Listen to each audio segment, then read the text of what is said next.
What is up, everybody? Welcome back to the Drunk Turkey Show. I'm your host, Daniel J. Alongside with me is Big Blue. Hi, man. He's here too. He's just getting up there and getting a beverage for himself. Blue, how you doing tonight?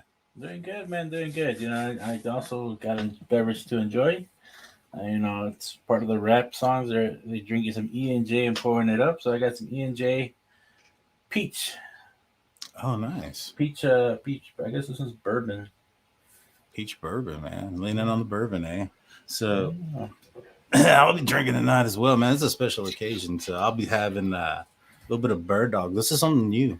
I've had bird dog salted caramel before, and it tastes fantastic. But one of my favorite drinks is a praline whiskey, but I haven't been able to find it. So went out to the liquor store, and they had some bird dog praline flavored whiskey. I'm gonna try that with some Dr. Pepper and give that thing a rock and roll, man. What are you gonna mix your drink with, there, buddy?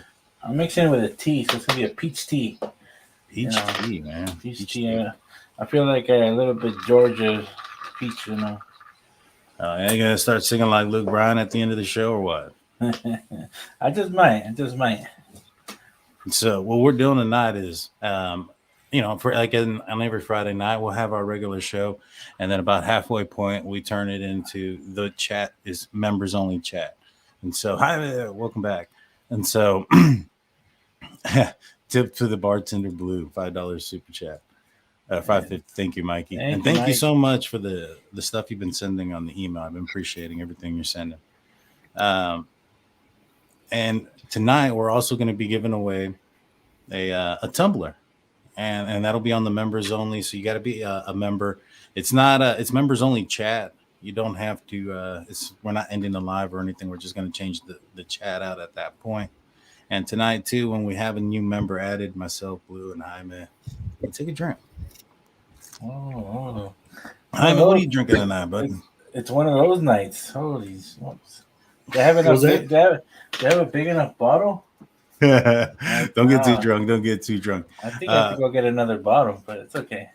But while you do that, we're going to be bringing in our guest. This is a special night. First and foremost, we're going to be bringing in Pubilcly Buzzed. We have Steve and Dan. How's it going, y'all? What's up? Yo, what's going on? Having a good night. Looks like you guys are too. Yes, sir. Yes, sir. Are you guys drinking with us? I will be later. I got to drive here shortly. I'm going to be dropping off and then coming back. And when I get back, I'm going to start drinking. Nice. Awesome. That's when you're going to let loose. What about yourself, Steve? Yeah. You drinking tonight? As I posted earlier, we was talking, like you were talking about that praline. I went and tried my damnedest to get something different. But everybody that watches Pubilcly Buzzed regularly knows that my go-to drink is Crown Royal. And I'm right back in that boat. So Nice. But Crown's pretty good. I'm not sad about it. So. We have a new member, True Crime Cafe with Doggo. Go check him out. Also, he's a YouTuber as well. Great content. Good dude. Yeah, he's always hanging out in our chats. So we also have our designated driver of the night, the guy to keep us sane, the guy that's the referee, so to speak. You know him from the Opinionated Idiot. We got Bryan. How's it going, Bryan? What's up, boys? How are you? We're doing well, man. Doing well. Well, I know you're not drinking anything spiked, but what are you having with us? I was going to say, Daniel, I have a 100 proof, and I don't know if you've heard of this. I have a 100 proof raspberry lime seltzer this evening, made by Polar. So nice. No, it's just Polar. Like you said, I'm designated driving this evening, so I'll be the driver. You guys have a good time. Oh yeah, hey, we all need one. Yes, sir. So Jaime, what were you drinking tonight? I think I saw it, but I want to make sure everybody knows. You can hear me? Yeah, we can hear you. You're good, man.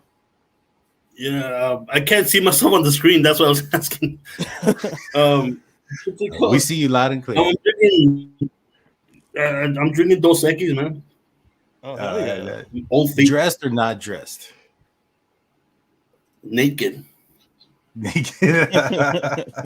That's when Jaime puts that third X in Dos Equis. And so we have a $5 super chat from D Attaway. Hi guys, Blue, pace yourself. I will. Look, this is me pacing myself. Oh, wait. It's gonna be one of those nights. Who knows? Emmett and Nikki with the $2 super sticker. Thank you so much. We appreciate you. Cheers. And so, there's been a lot of news here recently in the, we'll talk a little bit of true crime first and foremost. There's been a lot of news in the Kohberger case here recently. Another court docs dump. Everybody here has seen the Giglio. Giglio. There it is. Giglio. And Brady rule. We'll do a little round circle. Who here thinks that it's going to end up being a big factor in this court? We'll start off with Blue, Jaime, Steve, Dan, and then Brian. Blue, you go first. I don't think it's going to be too big. I just think they just had to put it out there because the guy was one of the first responding officers. Mm-hmm. Well, apparently there's two guys that were, I guess, involved in the sticker thing as well. And the other one was Nunez, who's also a responding officer as well. So two of them.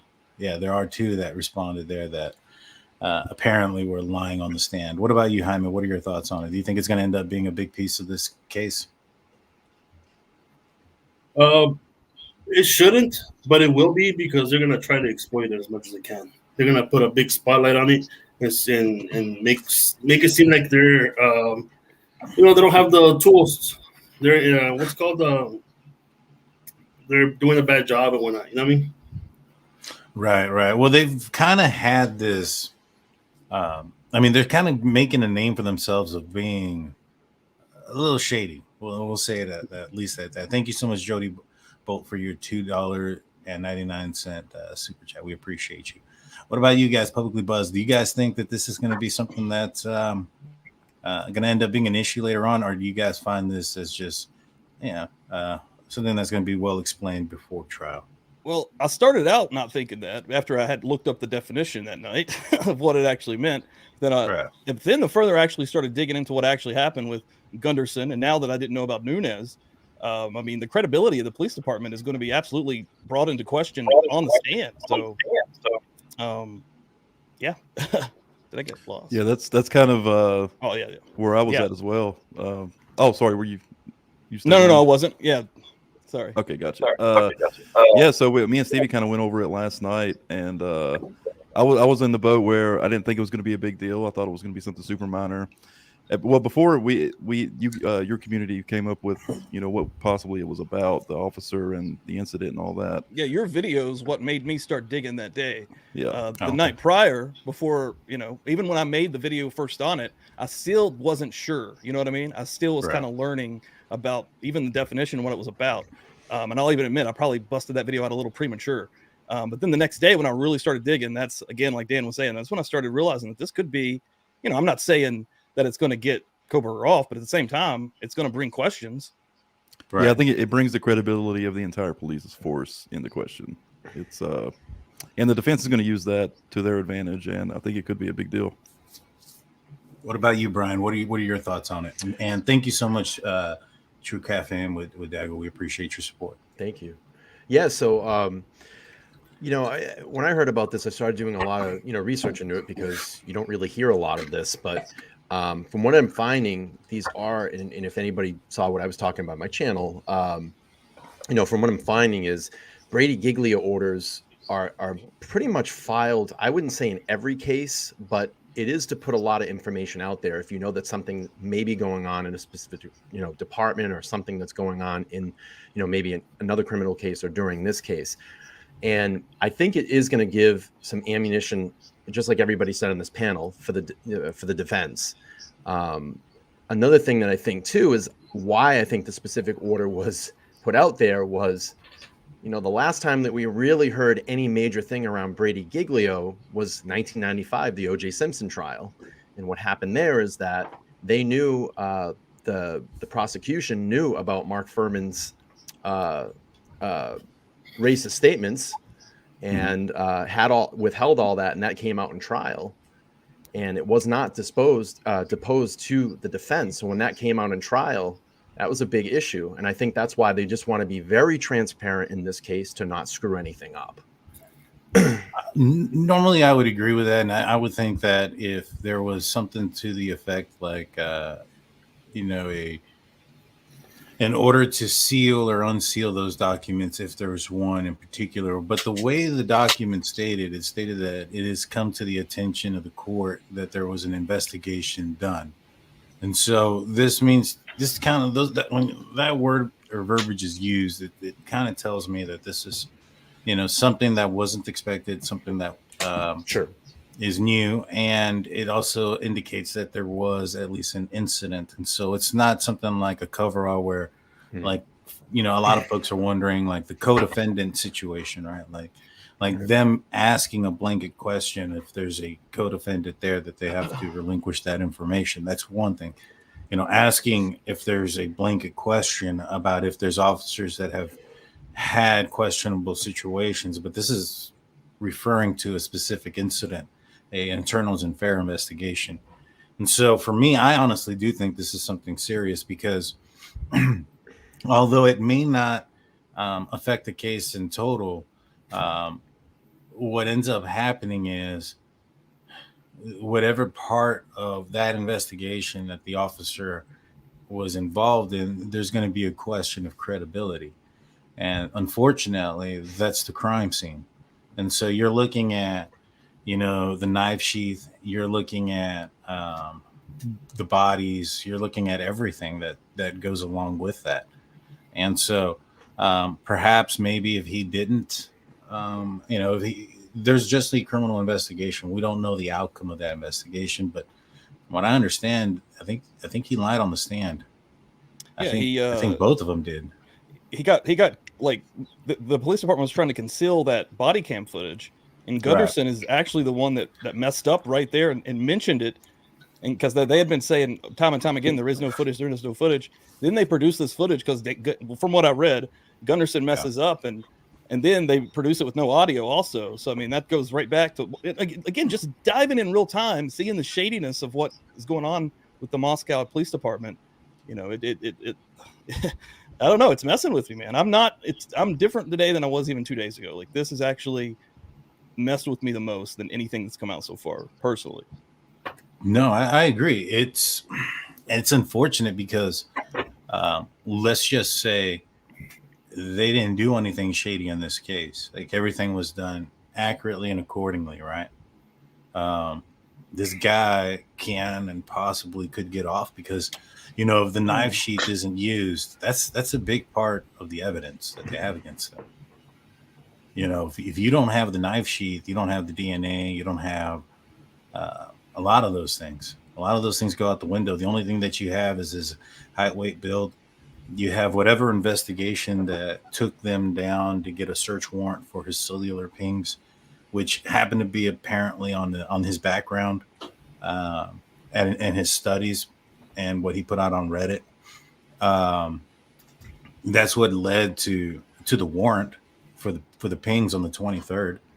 But with that being said, I mean, if they throw that out, I mean, that's a huge thing too, because that's the only thing that really puts him inside the house as well.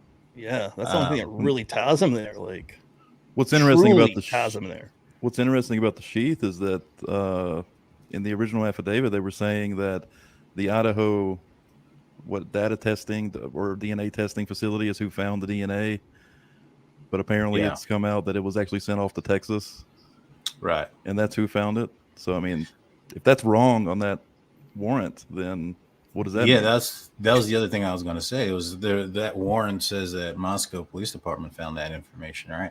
Yeah. And then it didn't. And then also there's nothing there from what I can read or have seen that puts. So when Gunderson and Nunez went in, they don't mention the knife sheath that was supposedly lying next to Maddie Mogan's body that, based on the probable cause affidavit, states you could see from the view from the door, right? From the view from the door, you could see the knife sheath. Yeah. Why isn't that in Gunderson's report? Yep. That's a good point. Yeah. Jaime, what do you think? Do you think that knife sheath, do you think it was there at that time? That it's error. You know what, man? Like, I think this whole case is like an M. Night Shyamalan movie, man. It's gonna be everywhere.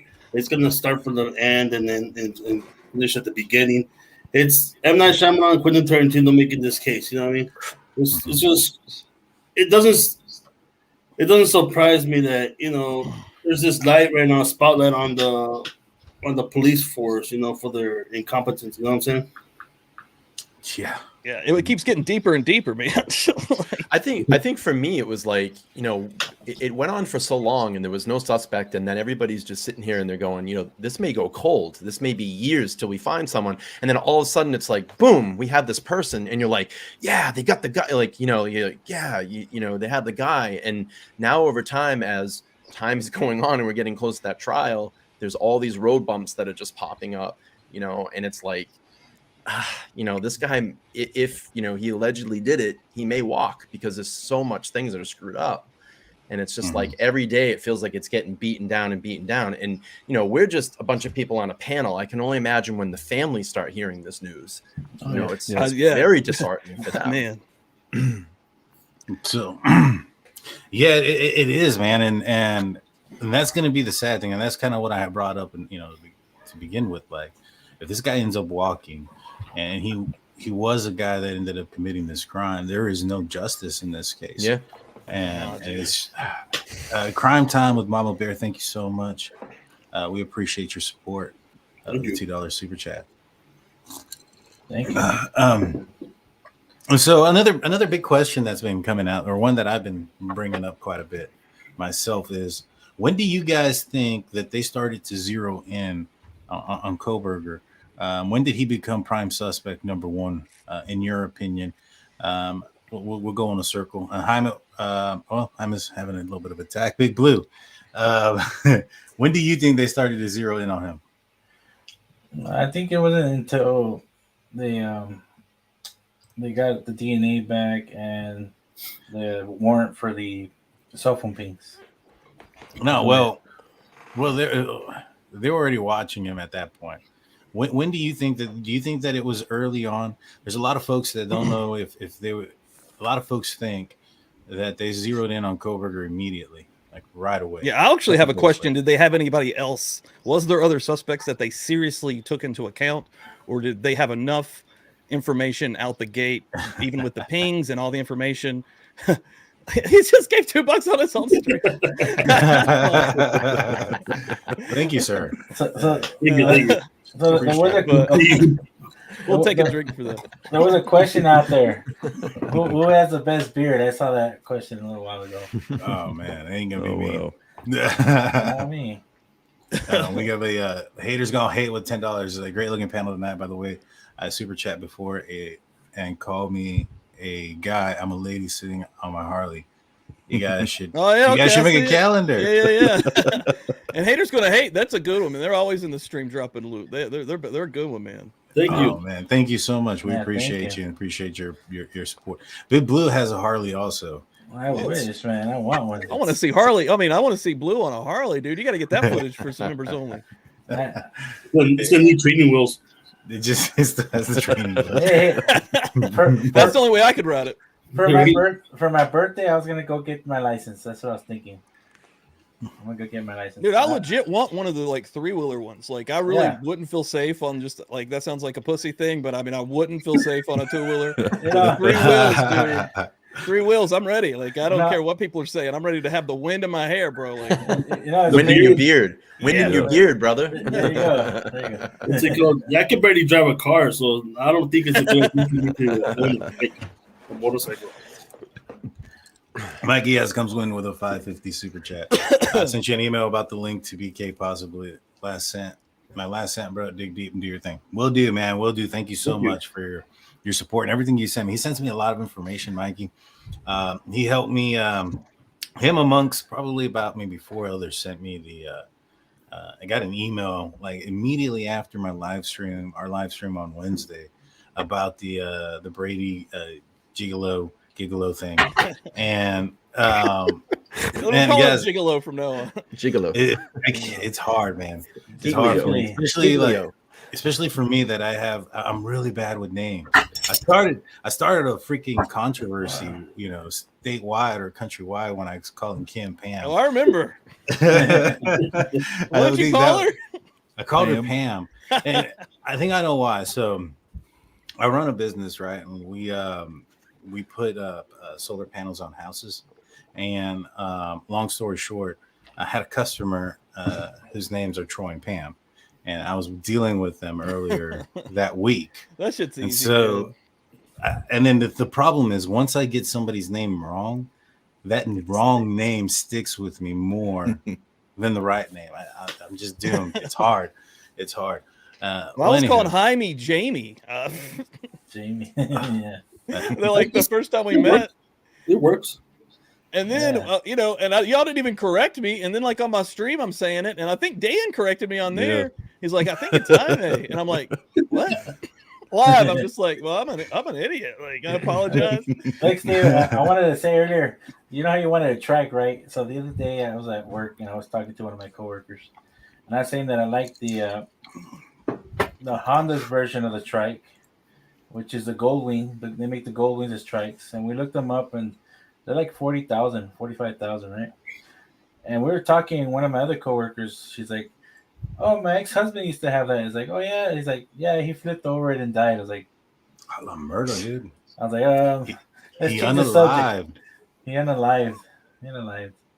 She said it was on a trike and he hit a big pothole and he flipped out of the front. He's going too fast and cracked the helmet in pieces and unalived, man.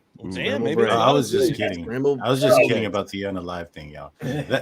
I'll be honest. That word unalived, it's one of my pet peeves. I hate that word. I'm not good at any of this shit, dude. Like, I can't do it. Like, it's so hard. I remember an early stream, Stevie was reading something and he was trying to censor himself, and like the first couple of words he censored, and then he just went hard and said like some of the worst words because he was just straight up reading it. Can't, dude. It messes up my entire flow because my brain has to shift to say that word. Yeah, I hate that. I hate that level of censorship because in the true crime community, we know what we're talking about. We're not being vulgar. We're not. Right. Yeah. Sometimes I'm being vulgar, but it's, you know, I mean, like, but usually what we're actually talking about makes sense to a case or something. So yeah, I wish there was like a different level. And I know that's silly, but in YouTube, whoever is actually looking at that content should take that into account. Like, yeah. Not only that, you also, according to their own guidelines, if you're commentating on news and things of that nature, you shouldn't be striked or put down. And dude, it's insane. Like, for instance, we just hit 3 million views. Thank you guys in the live chat. Thank you guys. That's amazing. Yeah, we hit 3 million views for the year. Holy crap. You know, we want to thank everybody that's helped get us there. But out of that, I want to say about half of it was probably limited. Because and then they take forever to check your stuff and whatnot, and it's frustrating sometimes. Yep. That dentist, I did a live stream on the dentist that poisoned his wife. It took them 8 days, but they did actually, dude. I have been. They'll do the yellow money sign for me, but I've been actually getting the reviews, and they always turn it on green now.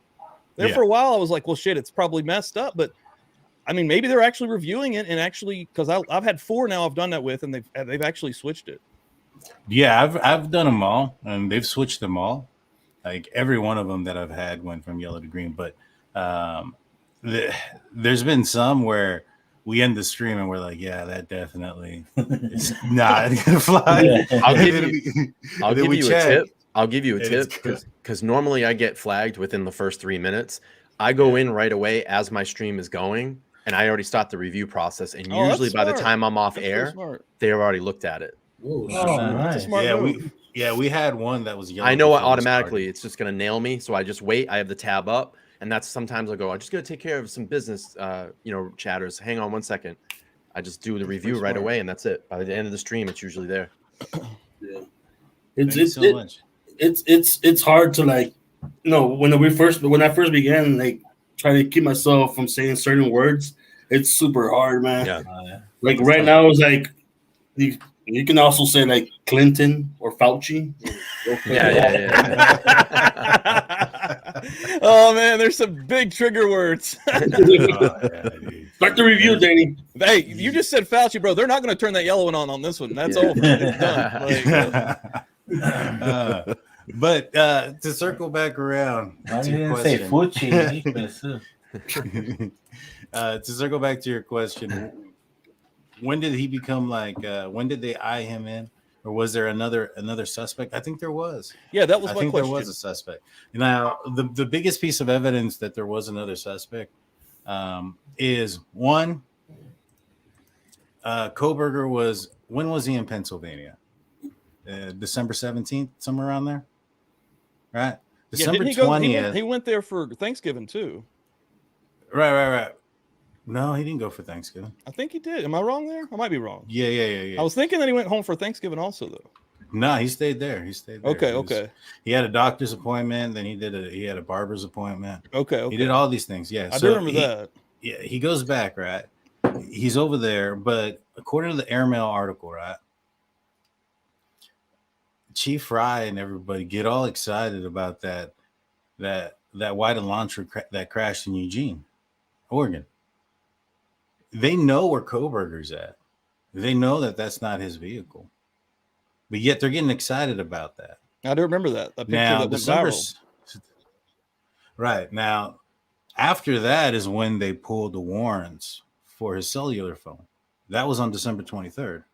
So they recognized who he was November 29th, but they didn't pull his cell phone pings until December 23rd. Now, December 20th, car crashes in Eugene. There's left behind. They're excited.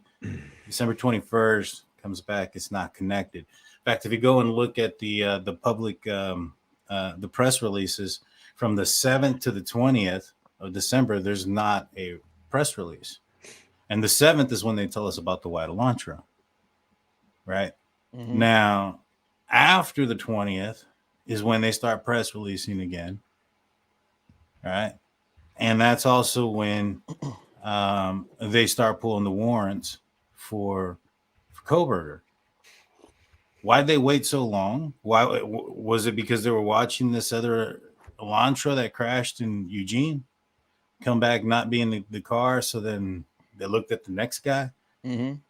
But everything lines up there. Like the ball didn't get rolling on Kohberger like document wise, because as soon as until after that car in Eugene was found. Car in Eugene is found. Boom. Search warrant for the cell phone pings. Boom. Pick up his trash. Boom. DNA. Boom. Arrest. All that. Yeah, you think that they were looking after the 20th? As soon as they realized that truly wasn't another person. If the Kohberger and an unnamed person were both in the possible crosshairs of Moscow police. Right. Once they actually checked that one in Eugene, you're saying as soon as they realized that wasn't it, they went bam. It's got to be this dude. Right, exactly. And they were looking at other people. And I think they were looking at Kohberger too. And I think this is why they lost him. Because if they had all hands on deck on Kohberger at that time, you think they would have lost his ass? Probably not. Now, if you go back and there's video of Jonathan Lee Riches Investigates when he was out there in Moscow, and he sees cars parked outside of the Sigma Chi, police cars parked outside the Sigma Chi fraternity house. I think they had their eye on several suspects. I don't think there was just one at that time. Yeah, what's the process there? So they've got the white Elantra. They think the suspect is driving a white Elantra. So they pull a list of white Elantras in the area, probably, right? And then do they start pinging cell phone records from that point and cross-referencing those to figure out who was in the area at that time? And then that's where they create their suspect list? No, I don't think I'm not sure if that's how it works. Like, I'm not sure you can. Was the FBI involved at that point? Because if the FBI was, I would think probably yes. So what you're thinking is that because they can't get data from the towers to see who was in the area. Is that what you're saying? Yeah. I don't know how cell phone towers work because they can't really say. They can't pull a list of all white Elantras within whatever year range they were looking for, and just count all of those as suspects, right? They need something else to kind of cross-reference so that they can narrow the list down, make their jobs a little easier. Right, but I mean, we did learn how many white launches were in the area, like some insane amount, like Yeah, 20,000. But even if they were to pull all of the cell phones that were in that area at the time, that's still a crap ton of cell phones in that they'd have area at to the time. They'd have to kind of create a list of Elantras Thousands. and try to go down the line. And like you said, if all hands were on deck, that process could have gone quicker. well, once the FBI got involved, that would become a little bit easier, probably too. And I think that the reason why the FBI and there was so much police presence is because it was a big case for a small little town, and even the governor got in. Didn't he donate like something like $1 million just to help pay for the overtime fees and everything from the state funds? Damn, I don't remember that, but that's badass if he did. Yeah, I remember he donated a lot of money just to keep them looking. All right, unfortunately, this is my point where I got to drop out, but I will be back. Hey, be safe, dude. Be safe, yeah, drive safe. Yeah, be safe, Drive brother. safe, man. Nice to meet Thank you. We'll get into Kopaka here in a little bit. I know I see it in the comments and in our chat as That's well. a touchy subject. Yeah, It is. especially It with is. our history. We try to stay in the neutral zone. Yeah, we got right? bamboozled by one of the. We'll tell everybody we got Believe me. bamboozled by one of the major news publications. They came at us saying that what they tell us, like, hey, we're interested in your show, wanted to give you guys an interview, and then it started turning into they started questioning us about Kopaka, and we're like, we haven't even talked about Kopaka, and they're like, oh man, what do you think about because I guess one of his friends was getting upset that people were using his name and accusing him of being involved in the Idaho 4 incident. And I was just like, I told him straight up, I was like, man, I haven't seen anything that ties him to it at that time. I still really don't, outside of the fact that the outcome of his circumstance is kind of suspicious. Yeah, but that's all we got. Is it's weird. Yeah. There's a weird circumstance around the corner there, but I haven't seen anything of physical proof that he knew Kohberger or anything like that, right? And so that's basically what we told him. We're like, yeah, we're not, familiar. Not just going to attack him publicly for no reason. Yeah. But I did say, I was like, but the guy did threaten to take his roommates out, and so it's in the news. Commentary about that is going to be brought up. It's unfortunate, but it is what it is. I think they called it defamation of character or something, that we were doing it. Like, we never mentioned that name once. But we brought him up, but I don't remember if we had brought him up at that point. No, we sure did afterwards. Afterwards, we did. Yeah, I think the only time he came up was when we had the caller. Yeah, and the caller brought the name up. Yeah, we're like, we had a caller bring it up, and I was like, but yeah, I mean, I was like, I don't know what tree y'all trying to jump up on, but it is what it is. We might come out in one of these big news places. They're going to be looking at us in the wrong light, but it's that Kopaka incident is still under investigation, under an active investigation right now. So we had a caller, and we'll talk about Kopaka real quick. I did have a caller. He said that he brought up some good points. He goes, where are the victims that he attempted that he threatened? Dude, I've heard that, and I have the same question. Like, that's kind of weird, right? Like, we haven't seen or heard them at all. We haven't seen that. We haven't seen anything about any images, any pictures. Another thing that's weird too is if you try to get the public records request, and I drop that link in the chat, they are denying it. They're not releasing anything from that incident. It's strange. There's too many sketchy things going on, man. What'd you say? Sketchy D? Yeah. No, sketchy things. Oh yeah. I thought. Yeah, it's weird. So we got Turley Magall. Sorry about that. With a $10 super chat, says, do we know what the DoorDash car was? Maybe BK used burner for DoorDash, so there would be another vehicle caught on camera to distract while he's parked in the back. We'll get into that in just a second. Thank you for your $10 super chat. We appreciate that. That's the second time that he donated. She donated $5 earlier. Oh, thank you. Yeah, I see it right here. Thank you so much. Well, you know what? Let's get into that right now. what are you guys' thoughts on the DoorDash involvement? And we'll go backwards this time. Brian, what are your thoughts about the DoorDash involvement? I don't know. I mean, I've had some weird theories on it. I've been called on my channel about it. You know, I think we all talked about, you know, I just throw ideas out on my channel just to give people kind of peace of mind, things to think about. I don't say it's a solid theory that I'm like, he was the DoorDash. That's not what I do on my channel. So I just threw out maybe, you know, in the ether, maybe he was a DoorDash driver, because the way that I looked at it, being pulled over 12 times in and around that house before the murders, within 2 weeks, he was pulled over, you know, a mile out from the house.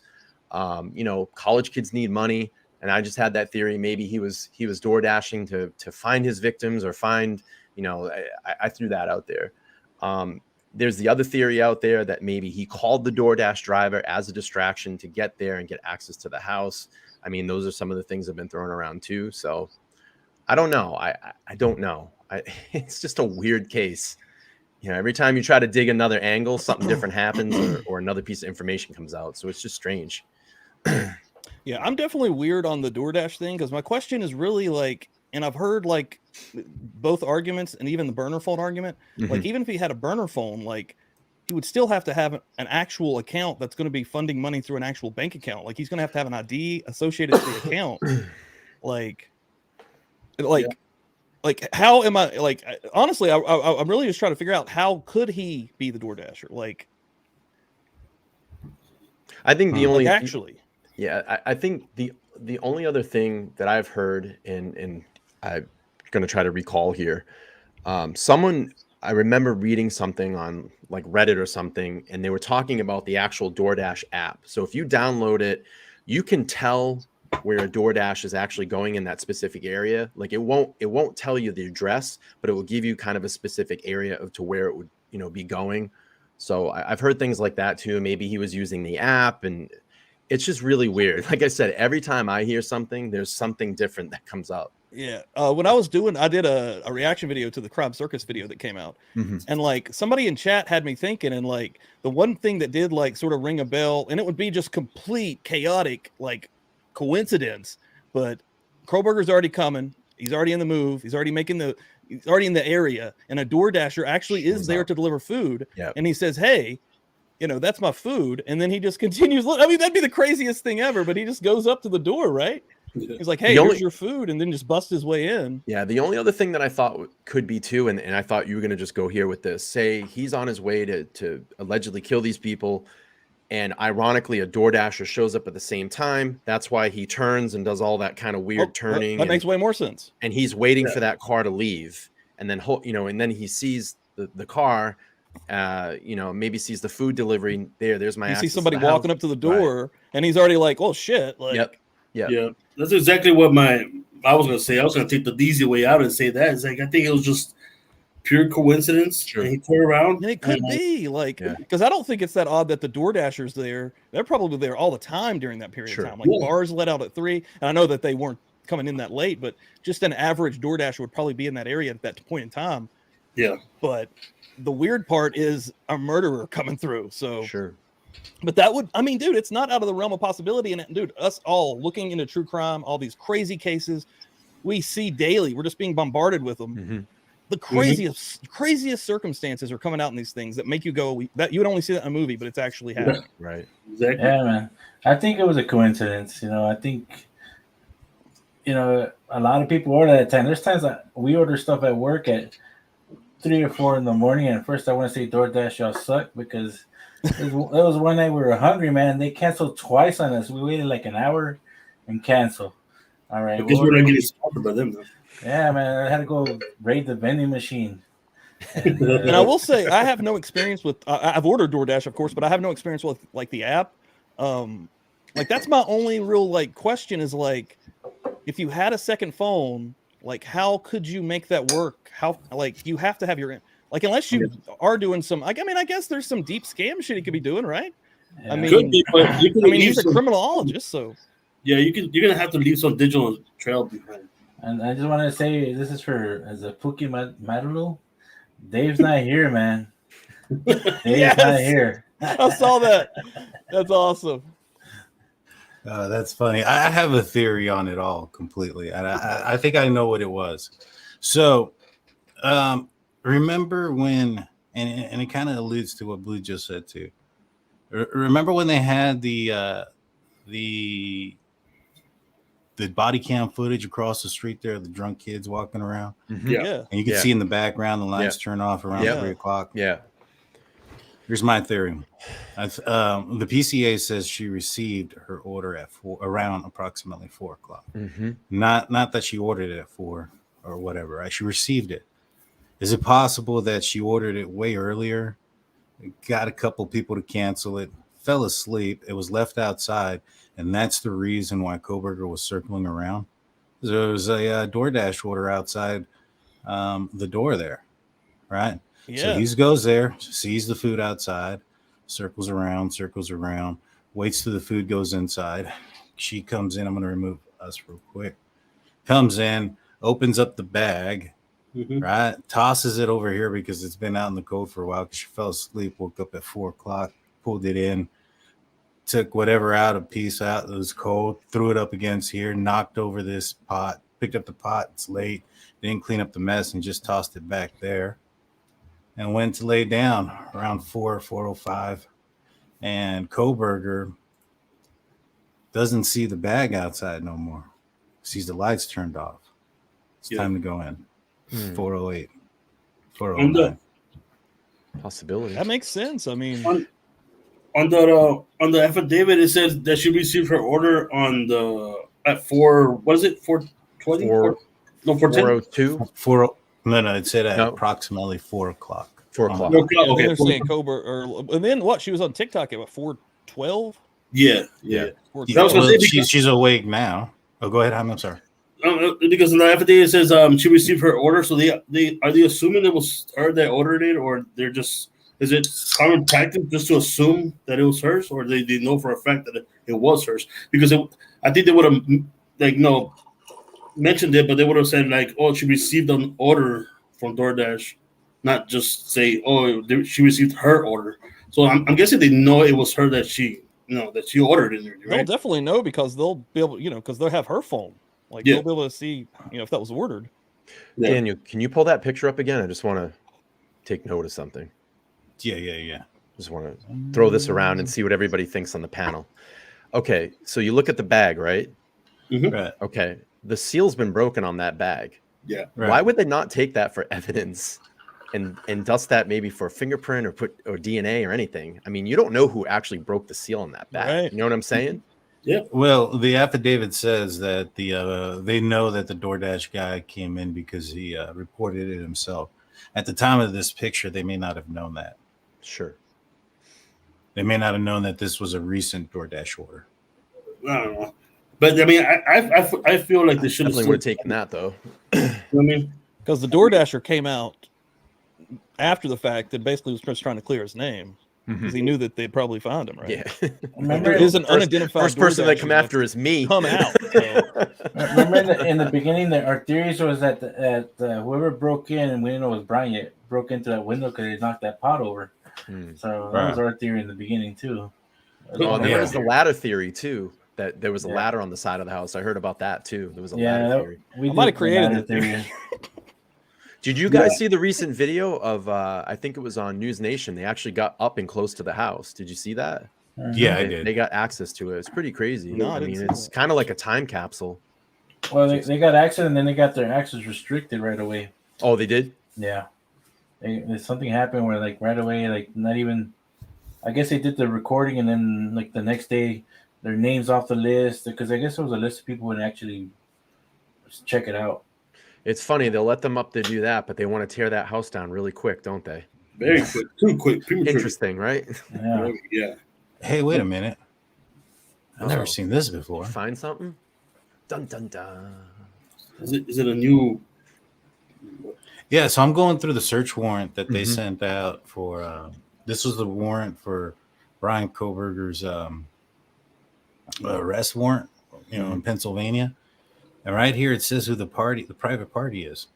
A private party, Eric Grower, reported that he provided a ride to Gonsalves and Mogan at approximately 1:56 a.m. from downtown Moscow to the King Road residence. I never saw this part. I didn't either. Well, I don't remember that It's either. pretty good. Yeah. Right under our nose. Yeah, it's been there this whole time. I wonder who Eric. I just read an Grover is. article with that guy, and they didn't even give his name out in the article, where he was basically saying, like, you know, I gave him a ride and saying, and he'd given him rides many times before that. Like, Let me do some Googling, see if I can come up with. Yeah, see what you can find. You on spell his Eric last Grover. name again? Grower, Grower. The chat probably already knows. Blue knows all about Grower. Yeah. All right, DoorDash order at the residence was at approximately 4 a.m. All right, he's got a LinkedIn account. No, the thing is, I'm a grower, not a shower. No, wait, that's not what we're talking about. My bad. Sorry, guys. DoorDash order at the residence at approximately 4 a.m. This is so it says right here. This is the exception of everybody was asleep in their rooms at approximately 4 a.m. This is with the exception of Kernodle, who received a DoorDash order at the residence at approximately 4 a.m. The chat is buzzing. What's it called? Do they have anything with the was it like an Uber that took him home or? yeah, here's the article that I found the other day. Yeah, this is that. This That's is what the it is? guy that I think that's the same guy right here. Let's see. Let's see. He lived 1,200 feet from my door. Driver who brought Idaho victims home the night they were killed is exceptionally glad about the suspect's arrest. An article's from January 6th. Oh, damn. Yeah, so We're slipping. I'm gonna have to reread this because if they're putting in some extra stuff in there, Mm-hmm. you know what I mean? I think everybody assumed that it was all the same stuff. And so Weird case. yeah, Eric Grover. So we found something. We found something interesting there. But yeah, to me, I think that the DoorDash thing may have been the reason why Kohberger was circling around. Yeah. Whether there was lights inside the house waiting for the DoorDash guy or something to that nature. But I think that's the reason why he circled around. And I have a theory as to why. Let me pull this up. Where are my? Hold on. Let me try. Let me see if I can find that thing about the DoorDash. Yeah, with the DoorDash though, I saw Steve, didn't you put out a video where there was a website that actually said that they identified him and cleared him? Yeah, hold on. Let me get you my No, I'm history. talking about the app, the actual app. What you can see on the app. I had some information about it. Let's see what I got.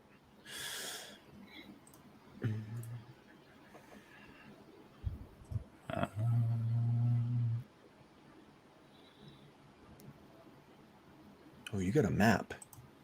Yeah. You got everything pinged out. I got to get the maps going. I know. Dude, first time I found Drunk Turkey Show, I was like, what the fuck? Like, I still can't do the maps, bro. Like, It's tough. I can't figure it out either.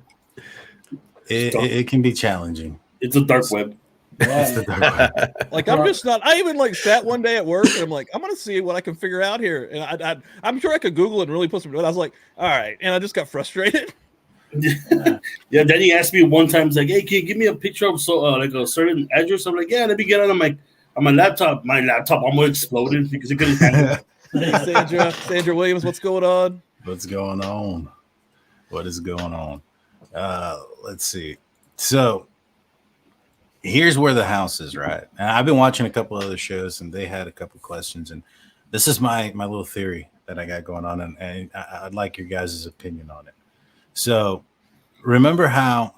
All right. First and foremost, he's seen over here at his, off of North or Nevada Street, right? Like at 253, and then he's heading towards our SR 270 towards Moscow at that time at 253. And so he should have been here probably around 305, right? 310, the latest.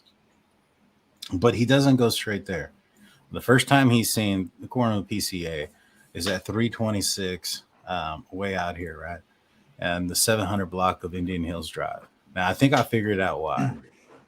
I think he was going straight here, but he saw those kids and the officer pulled over, and so that Saw the spooked car. him. Yeah, he saw the car, saw them pulled over car. because they were out there till about 3:16. Mm-hmm. I think he comes back around here at 3:26 to come check out the police station that's right here to see if that silver car is back at the station. The unmarked car that was parked right out there in front. So you can see the police station right there. Yeah. Yep. And Clearly. so, yeah, once he sees that vehicle's parked there, he's like, all right, it's time. It's go time.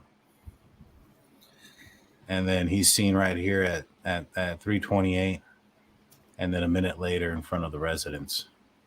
I don't know. That's he must have some nerve of steel, man, for him to see a police officer questioning the college people and then still go and commit this crime.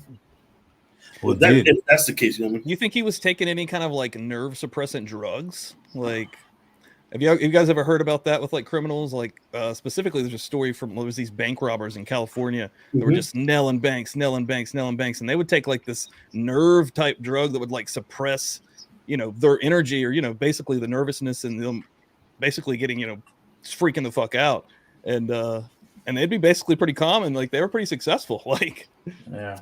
How about Adderall? Could pop a bunch of Adderall. Well, the thing about him though is he put on some forums that he doesn't have emotions. He doesn't feel anything. Yeah, that's true too. He's talked about that. And so, he's seen in a lot of pressure moments.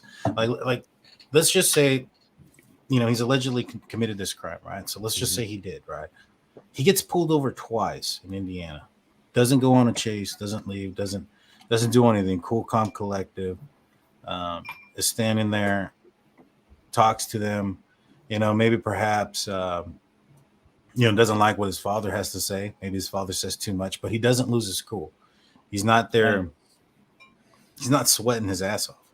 Right. I've gone up to a window where somebody would be nervous because they have something. It doesn't look like what Kohberger looked like. You get what I'm saying? I don't think those officers picked up on it. And also, I don't think it was planned to pull him over. Yeah. Main reason is, what's that, Blue? I thought they said it was planned to pull him over to check. No. They said it wasn't. There's been speculation that it was, but I don't think it was. Go ahead, Jaime. What's it called? Like, yeah, you're saying that he was real calm considering that, that they pulled him over twice, right? Yeah. And if he knew that he had left that sheath behind, I don't think he would have been that calm. Yeah, especially that second pullover, right? The first one, maybe, oh shit, The second one, 10 minutes later, it's like, oh wait, like something's up, right? And for me, you got to look at the actions of the officer. All right, put yourself in that officer's shoes. If you're walking up to a possible quadruple homicide suspect, are you going to be that relaxed? You're going to have your hands inside his car, just talking to him like it's a good old day? That's true. Yeah. No, you're going to be on alert. This guy, there's the possibility that this guy who's already committed a crime where he's taken the lives of multiple people. Yeah. What makes you think he's not going to take your life? Yeah, right. Exactly.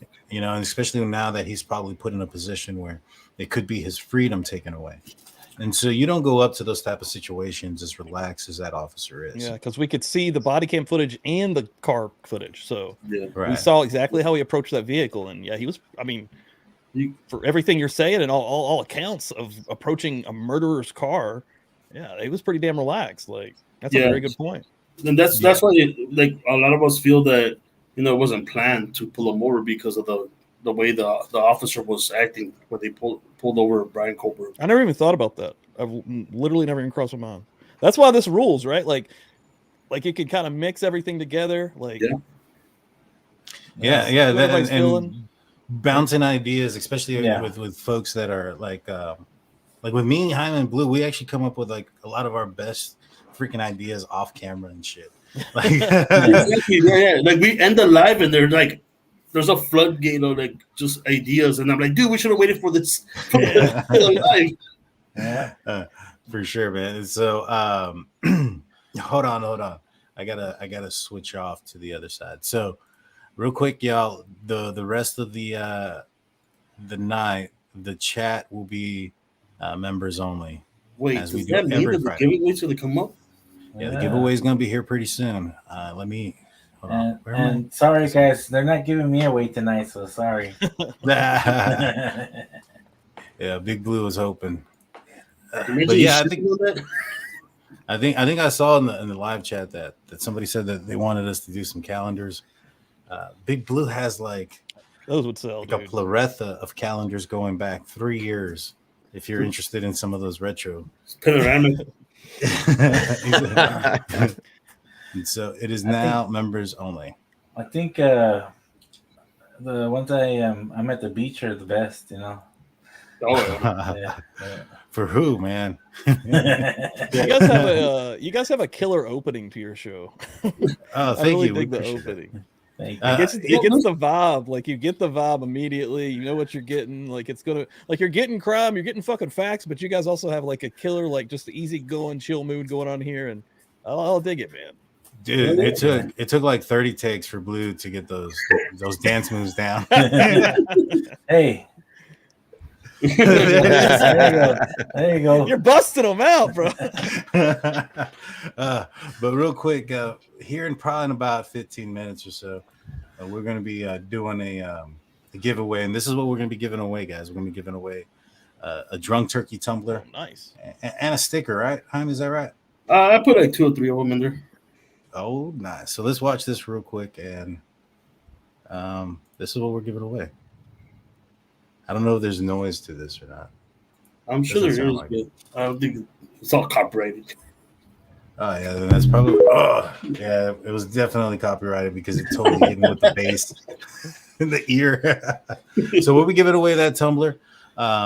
It's pretty cool. It's green with the drunk turkey logo all over it. 30 ounce to a member. It's a 30 ouncer, and so if and like I told everybody else, if you don't need a tumbler, you can fill it up with wax. It works great as a candle. It's double. You could use it for multiple things, multi-purpose. Yeah. They're so rare, we don't even have any. So that's how rare they are, guys. Mm-hmm. Yeah, that was the first One of one. prototype. That's one of one. The That's literally one. prototype. Oh man, so what do you guys think? Do you think Kohberger did this? What are your thoughts? You think he's guilty? You think he's innocent? We'll start off with you, Brian. And we'll go backwards. Brian, Steve, let's put me on the spot first. Let's do it. I have to say that as much as there's been a lot of what I'm seeing, maybe some F-ups in the investigation, I still think that the evidence is pointing towards him. I feel like they have the right guy. I think it's going to be, like I said, as the time goes on, I wish we could just jump to the case and start getting this rolling in court, because it just seemingly in between this time now, we're seeing all these other little things that are popping up, and it's making me nervous. Yeah. I think that I felt for a while the defense was going to have their hands full, but I'm starting to feel like the prosecution may have their hands full here because there's a lot of stuff that's coming out. But I do feel like, that they have, I think they have the right guy. I do. So that's about where I'm at. I feel like they got the right guy, but yeah, if the further away court is and the more little things like this drop, not good. I mean, like I was just saying, dude, I mean, 2 days ago, I have way less confidence now in this entire thing than I did 2 days ago. But personally, in my heart of hearts and everything that we can see, I feel like they do have the guy. But yeah, the longer we go, how much more of this is going to just creep out, right? Little things that can actually be problems or issues, and which, I mean, I guess they're going to come out regardless, but it's frustrating because we're stuck in the middle of it. Yeah. Throwing the Hail Mary. He is the football. Daniel is the football. We got a 550 super chat here saying just because I like a Cowboys avatar and Steelers Nation. I got my boys with me, bro. I got my boys with me. That's all I got to say. Thank you for your support, buddy. Yeah. They got rules. Yeah, I feel the same way. I feel there's enough evidence to know that he's the perpetrator. But I do see how the defense has a lot of ammo they can use to deter. You know what I mean? Whatever the prosecution has, the defense has a lot also to back up. because of especially it's pretty shoddy the police work they did in the beginning. From the beginning, we can see a police officer in there with no no booties, no gloves, nothing. They're using the stools to secure the place. Like this that early footage, dude. Yeah, from outside, like you see them walking around, like that, and I think the prosecution is gonna have a field day with the witnesses, with Billy. You know what I mean?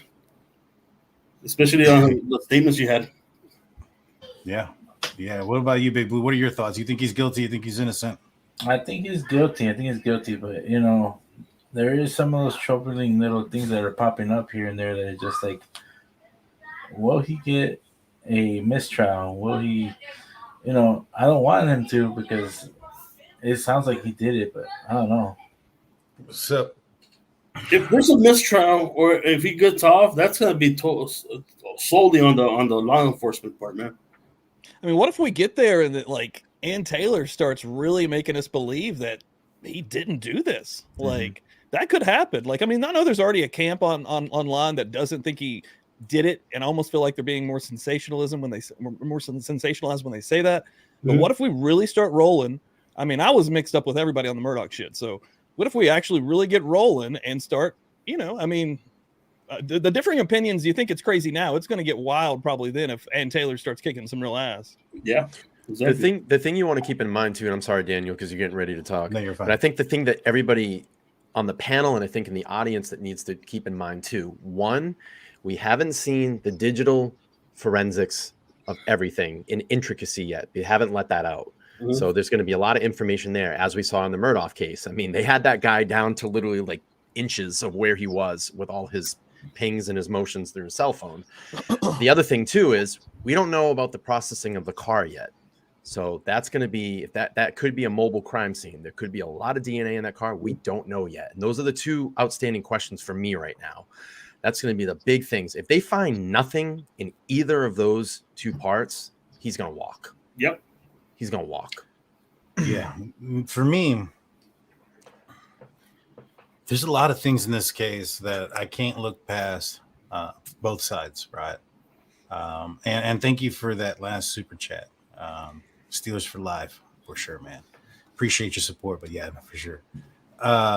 For me, when you look at Kohberger's activity that night, and the way the prosecution is going to want you to look at it as well, is they're going to want you to take a step back and look at the entire case, and say, all right, Kohberger and the defense team are going to want us to believe that it's just a coincidence that Kohberger followed these girls online, had pictures of one on his phone, multiple pictures of one on his phone, had been in this area 12 times prior to the incident, had his phone off during the commission of the crime, but was mobile before and after the commission of the crime. And he has a vehicle matching the description of the vehicle seen in the footage, and he matches the height and weight description from the witness inside the house. So that's what they're going to want us to see and say. Also, not to mention, they got his DNA on the sheath, right? And so that's the way the prosecution is going to want us to look at it. And when you look at those things as a total, it's kind of hard to say it's not him, right? Now, the defense is going to attack every one of those pieces separately, right? One, and first and foremost, there's going to be some information that we may never be privileged to see. Like, for instance, that cell phone data that you speak of. Yeah. Reason being is, did they have enough to get a warrant for it? And if they didn't, we're kind of screwed, because based on the probable cause affidavit and what we know on what they're saying as to how they got it from Kohberger having a vehicle matching the vehicle that they saw on CCTV. They're going by his height and weight, and they're going by an investigation into his background, right? And something that he said on Reddit. But the thing is, even in that aspect of the affidavit, and I'll bring it up. I'll see if I can find that part. I just want to say thank you for, is it Janice Studdard? Except the ping they don't want to count. That's pretty suspicious. You find that suspicious? Yeah, that's true too. There's some pings in there that they don't want to count. There's more than one, I think. I was gonna ask y'all. in other cases, in other homicides like this, they usually always release the 911 call. Why do you think it hasn't been released yet? Yeah, they're hiding that. I have no idea, man. What could it be? Something really, really important on that? I can't wait to hear that, dude. I think it's going to be interesting. The 911 call, the body cam footage when it actually does come out. Mm-hmm. I'm sure it'll be, hopefully it'll be edited, but actually seeing the footsteps would be interesting. I think. I mean, just read about it. Yeah, even if let's talk about the Tennessee, school shooting, right? Look how fast that body cam came out. Oh, dude, that night, right? That same night, like hours later. Yep. That's what I'm saying. Like, I don't know why that's taken. I don't know. I'm guessing there's something so important, critical for the trial that they're not going to release it anytime soon, right? Yeah. And you're right. That aspect of it not being released is really, really, that's really weird, man. It shouldn't be that way. And for your comment there, how to join, I pinned it up. It's also in the description of every video. And so let me show you guys this. This is what it says, right? Yeah, that's a good one. The $5 super chat's a really good point too. I just saw that. It says here, based on information provided on WSU website, Kohberger is a current PhD student in criminology at Washington State University. Pursuant to records provided by a member of the interview panel for the Pullman Police Department, we learned that Kohberger's past education included undergraduate degrees in psychology and cloud-based forensics. These records also show Kohberger wrote an essay when he applied for an internship with the Pullman Police Department in the fall of 2022. Kohberger wrote in his essay that he had an interest in assisting rural law enforcement agencies in how to better collect and analyze technological data in public safety operations. Kohberger also posted a Reddit survey, which can be found by an open source internet search. The survey asks for participants to provide information to understand how emotions and psychological traits influence decision making when committing a crime. And that part is important because it's put into the affidavit specifically, right? Mm-hmm. And so it says here, as a part of this investigation, law enforcement obtained a search warrants to determine the cellular devices that utilize cell towers at close proximity King Road residents on November 13th between 3 and 5 a.m. After determining that Kohberger was associated both with the white Elantra and that phone, investigators reviewed search warrant warranties, a query. These returns did not show that he was utilizing services because his phone was off at the time. And so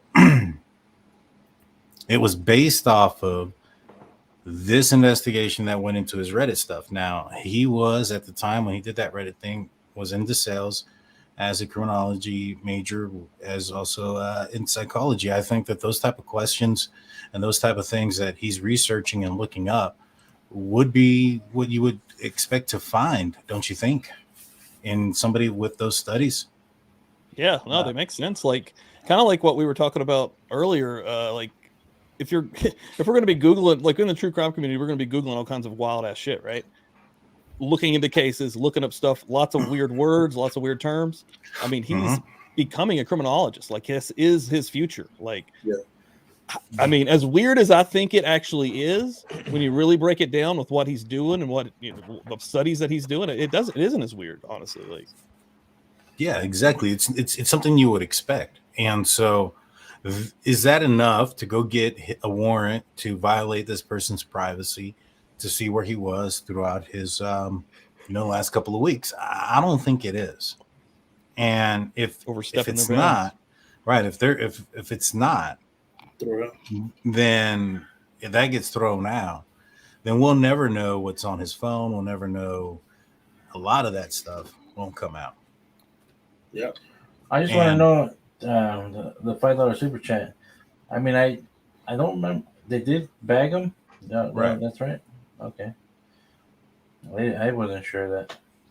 Yeah, they did bag the hands. That's standard operation to do so in this type of situation. But here's the thing, though. There's been a lot of reports about Kohberger.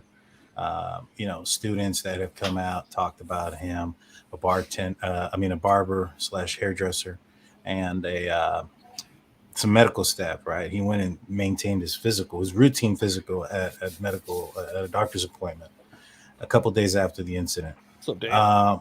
Welcome back. Hey, what's going on? What's up, Dan? Got beer this time. Nice. what kind of beer is that? You're on a beer run. Devil's Backbone 16-point Imperial IPA. I think I've had it several times on our show. E-Plus. It's called IPA here.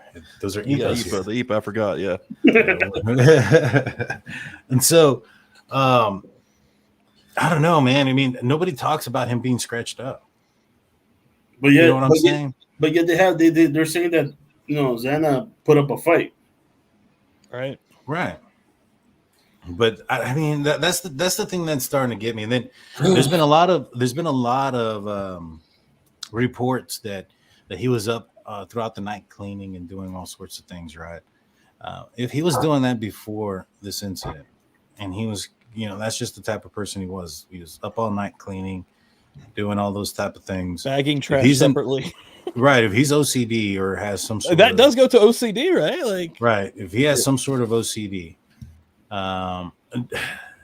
Blue, you're probably the only person close enough, to know this question. But would a person with OCD be able to commit a crime as messy and bloody as this? Yeah. Yeah, they definitely would. Because they probably be worried a little bit when it comes to the cleanup, but sometimes those people are freaking crazy and snap. They snap for no reason. You've seen the movie American Psycho, right? Yeah. Well, yeah. He had OCD. I'm sorry, go ahead. Yeah. What's it called? I think the OCD for some people is mostly about routine. That's what I think.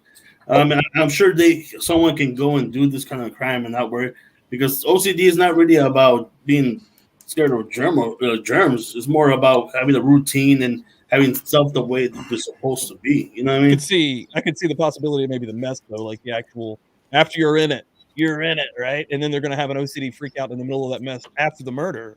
Yeah. All of a sudden, they just have to start getting a sponge and they're cleaning up the fucking blood, right there. Anybody think he wore a suit? Anybody think he wore one of those? You know what? The white suits? Yeah. Well, not white, but maybe a black suit. Like a. That's what I was asking. Coveralls. I've mentioned it before. Did he go in full Dextered out? Yeah. That's what I was. When they found the receipt at his apartment, I believe it had Dickies. Yeah. I wonder if it was a full jumper. And I was saying, Danny's if it's dark, you can't see blood on that, and plus, Dickies is really stain resistant. It won't stain as fast as it would. You know what I mean? Yeah, and I want to thank Terry Lee and the Michigo 29. Michigan. Thank you. And there was a $2 super chat before that from True Crime with Cafe with Daga. He says, "Don't forget, BKSL was logged into their Wi-Fi." I don't know if that's true. I know that Steve Gonsalves said that his cell phone touched their router or something of that nature. The Bluetooth speaker. Yeah. Well, no, it's connected to the Bluetooth speaker. I don't know if it did or not. They took the Bluetooth speaker in as evidence, but nobody's said whether or not. There's been a lot of speculation because they collected it that there could be something connected there, but I don't think if there's actually anything there that says his phone connected to it. Steve Gonsalves said that his phone touched their router, right? Oh yeah, you're right. I see it now. Wi-Fi. Yep. But the problem with that is I'm not sure if that's accurate because the router, and we looked this up, the way the router works is it broadcasts the ability to connect to it. It doesn't look for items to connect to. And so once you have your device that connects to the router, and then you have either a password or whatever to get connected to it, right? And so it'll take a documentation of those IP address or phone numbers or whatever, those devices that have connected to it, but not that those devices that had the ability to connect to it, because it doesn't know, right? Unless you connect to it. And so Steve's been wrong on not so much wrong, but has said some things that weren't accurate before. Like for instance, he came out with the it was on Banfield. They talked about the 911 call that it was somebody running outside fainting, and somebody picked up the phone and called 911 at the time, and that's where the unconscious person came from. According to Ashley Banfield, that was from the Gonsalves family, right?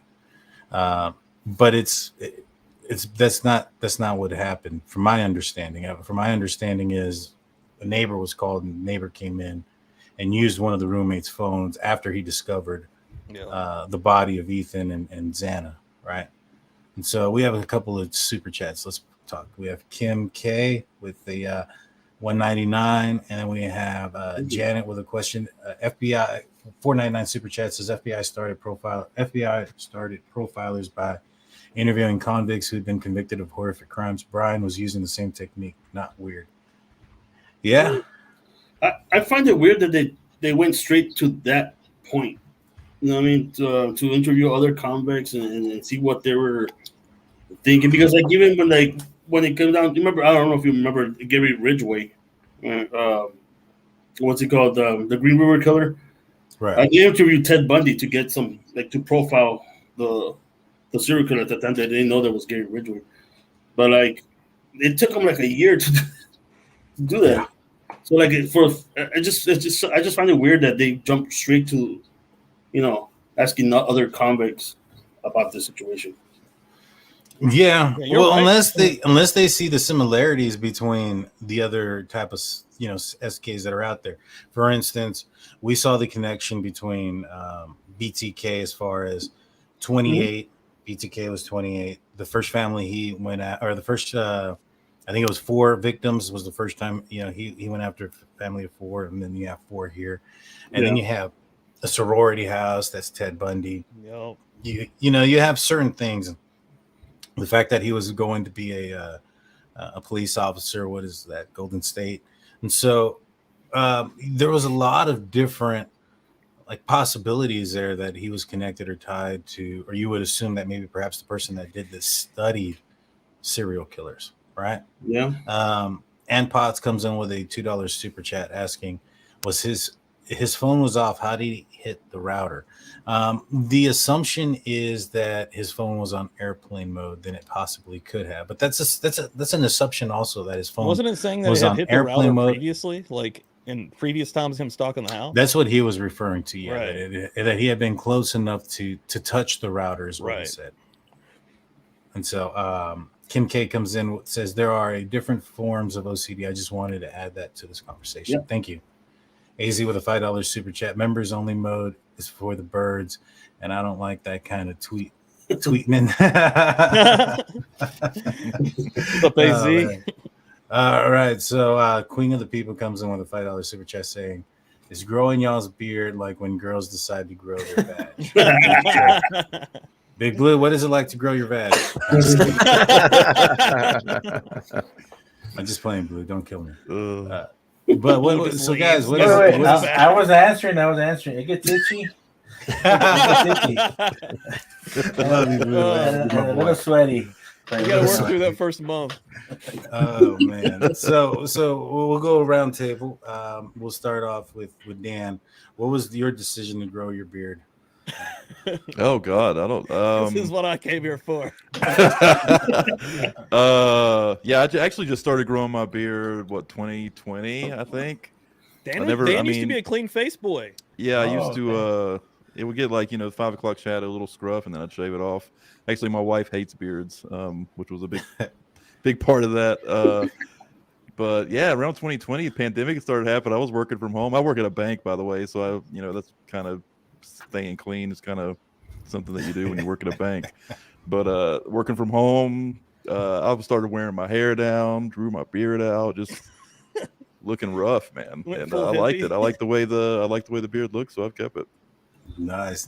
What about you, Bryan? When did you start growing out your beard? What made you decide? So I always through my life had like a goatee, and then in 2015 I was like, maybe I'll start experimenting with growing a beard. And I went through kind of like different lengths, but I lost my hair, so you got to kind of neutralize that. Yeah. And I did hold on to I'll be honest with you, I held on to my hair, and then the stress of the pandemic made it like worse. Like my hair fell out because I was just stressed out. I was out of work and we didn't know what was going to happen, and that accelerated it. And I literally lost my hair during pandemic. Wow.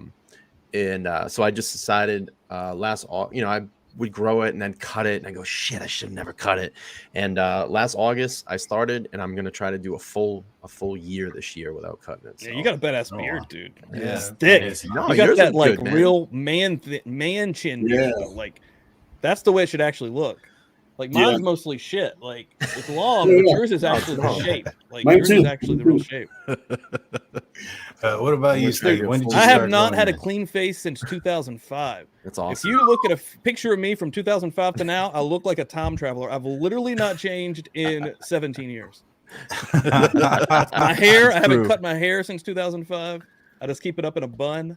Like, I wish I've saved. I could not imagine how much money on barbers. That's why you just shave it and then that's it.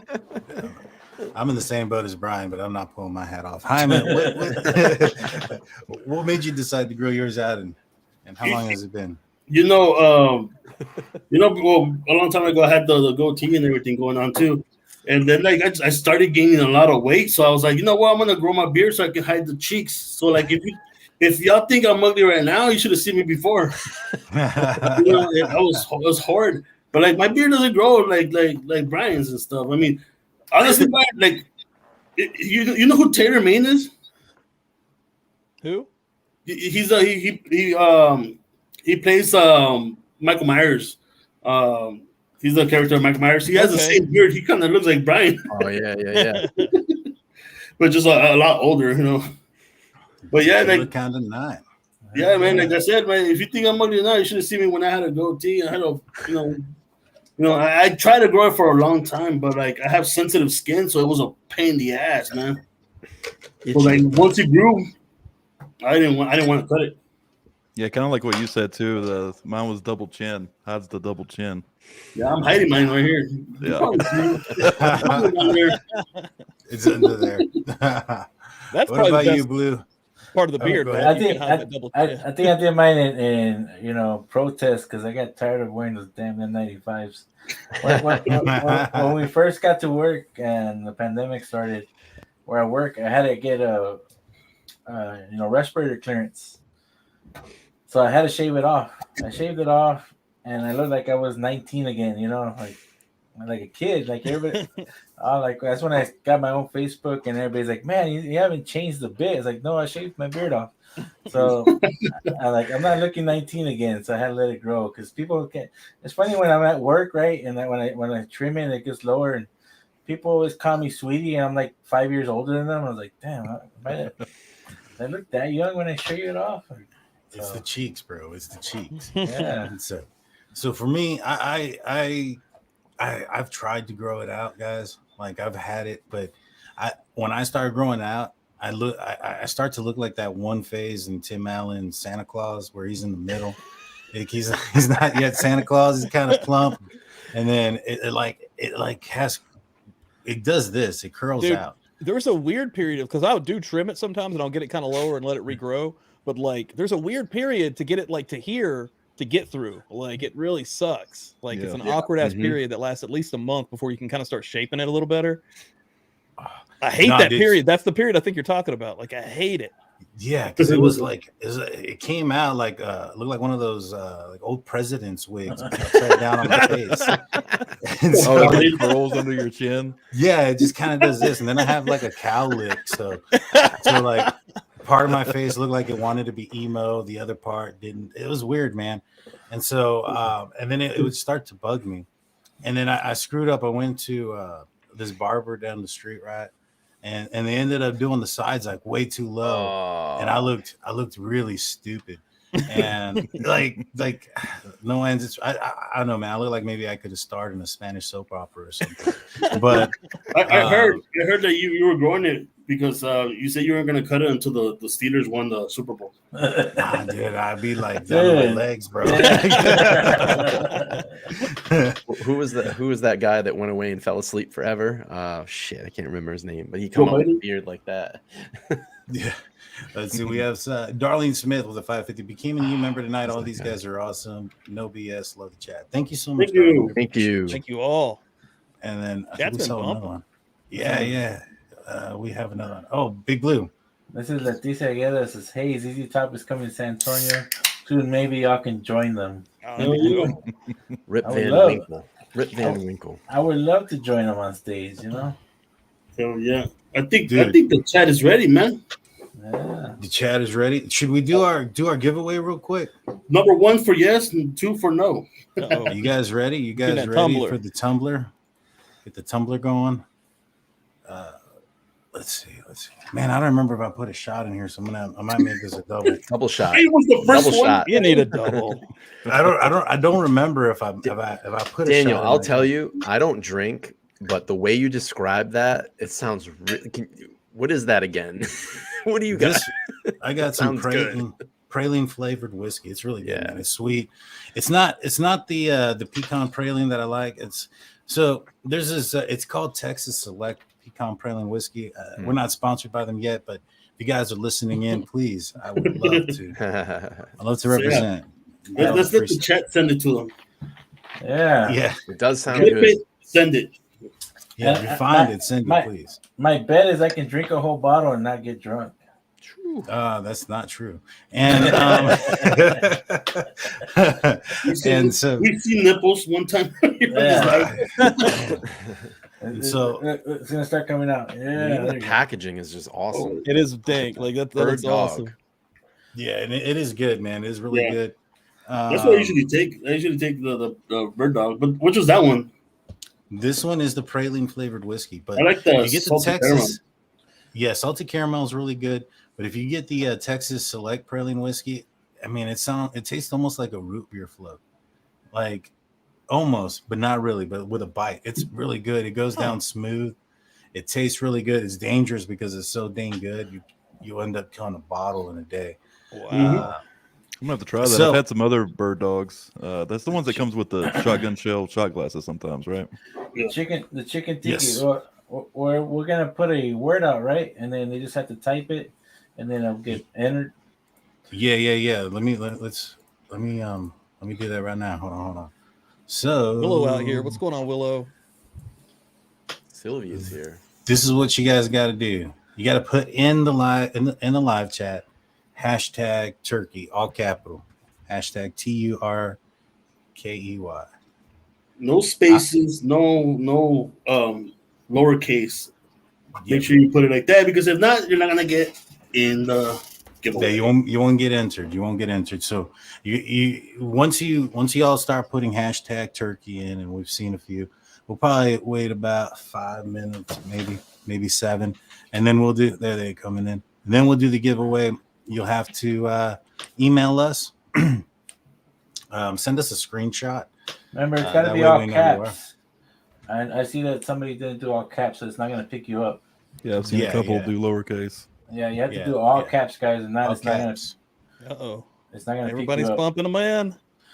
Yeah, I'm gonna go get it. I'm gonna go get a I'll do it refill. too. I want that damn tumbler. I'll be right back. I'm getting a Hold Need on, refill. a I'm refill putting as mine in well. there. Already down Put my one. name in the hat. Put your name in the hat. Put your Oh, name in the hat, get guys. that Put your tumbler. name in the hat. Well, take it from somebody. I was talking to me and Danny were talking about last time that we want to make like a little almost like a game show, right? Danny, like give the chat just like an opportunity to win some stickers or whatnot. Yeah, and yeah, we definitely got to try to do that here pretty soon too, man. But we have that. We have some other goodies that we'll be giving away. But also, don't forget, guys. I think it's at bonfire.com. Search for the Drunk Turkey Show. You get your chance to pick yourself up some pretty dope merch. We have Nice. the hashtag DTS Drunk Turkey shirt. Drunk Turkey Show Hell yeah. shirt. I have mine coming in. Mine's the black one. Blue ordered his already. He's got the blue one. We have some for the ladies. And we're getting into tank top season too now. Yeah. We got tank tops. We have crop tees. We also What do we have got? we have the drunk turkey, the crop tee. We have the drunk turkey emblem on the back. I like that hoodie too, man. I'm a hoodie guy. Yeah, me too. This hoodie's pretty dope.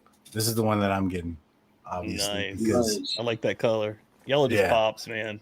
it does. It does. Steelers. It definitely that might play a big part into this. But yeah, check this out. It's at bonfire.com. It's clean too, dude. I like that. Oh yeah, Super man. clean.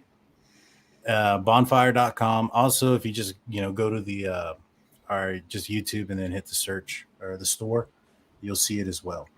Let me see. So we'll wait for Big Blue to get back. When Big Blue gets back, Hey, I got a question we'll for the check it out. panel. I got a question for the guys on the panel. What's up? I'm having a lot of fun. Okay. And I thought of an idea the other day, and let me just throw this out there. Would you guys want to do this again?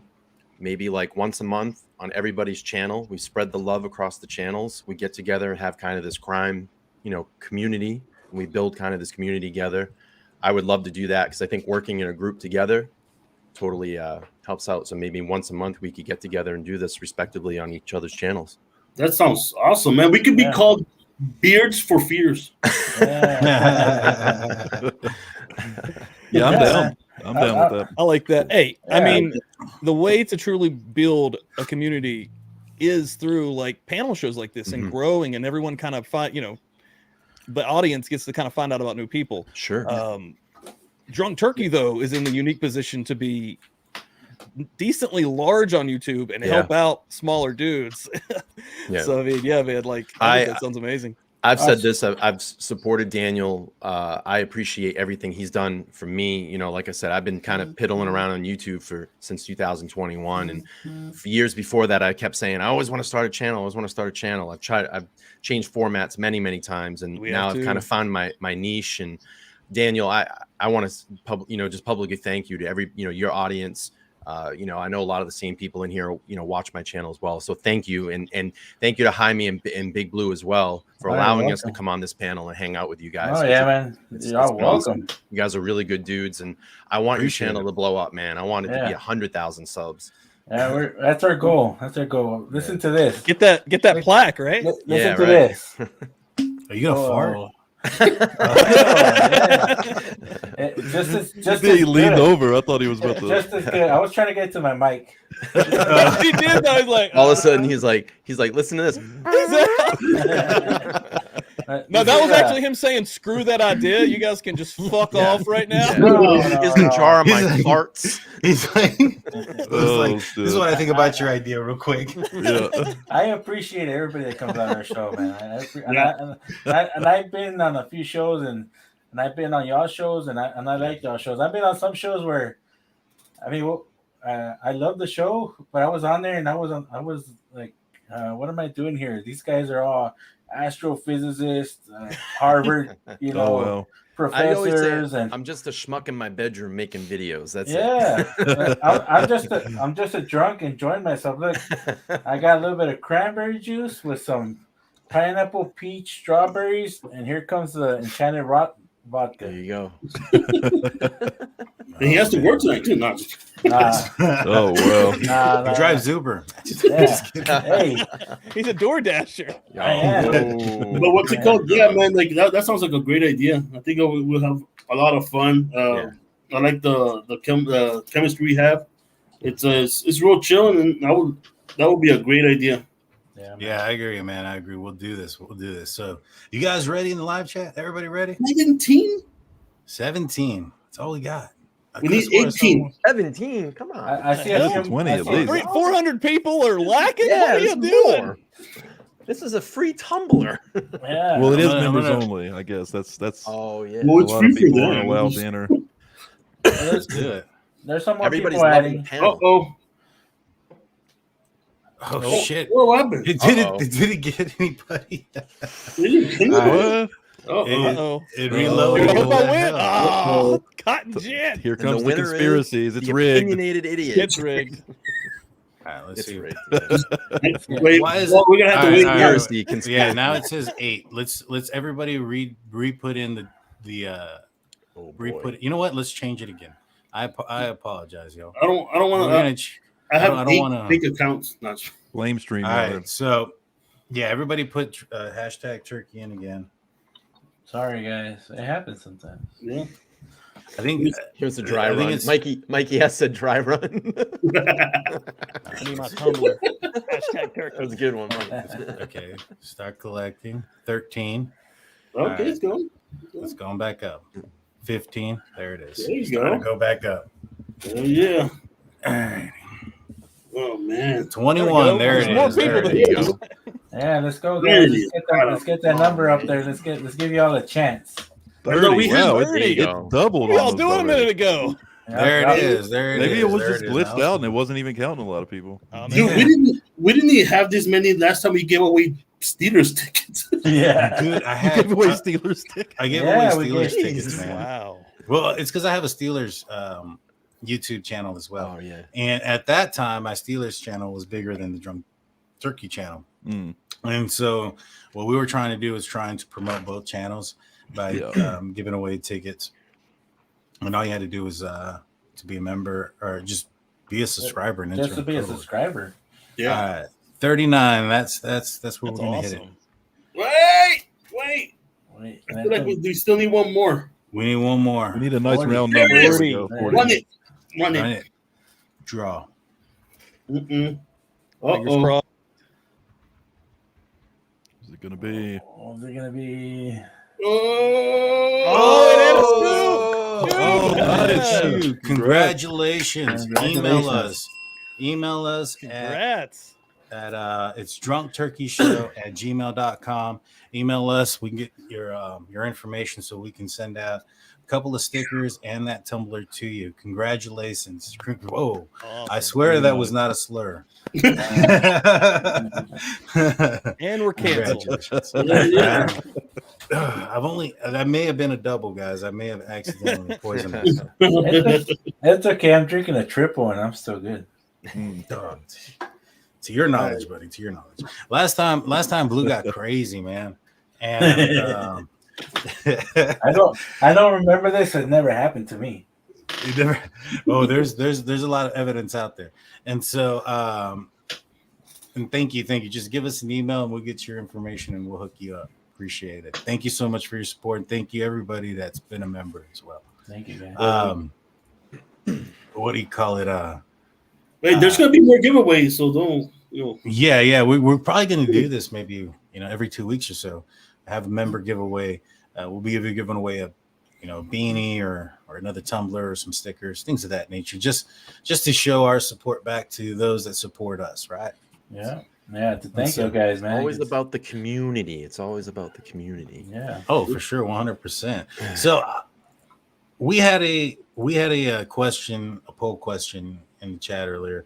Mhm. And I'm gonna go through you guys, and I want you guys to answer the question as well. And the question is, it says, finish this sentence. If Kohberger walks, it's because 1, he's innocent, or 2, the police botched the case. Jaime, which one do you think it is? You think it's 2?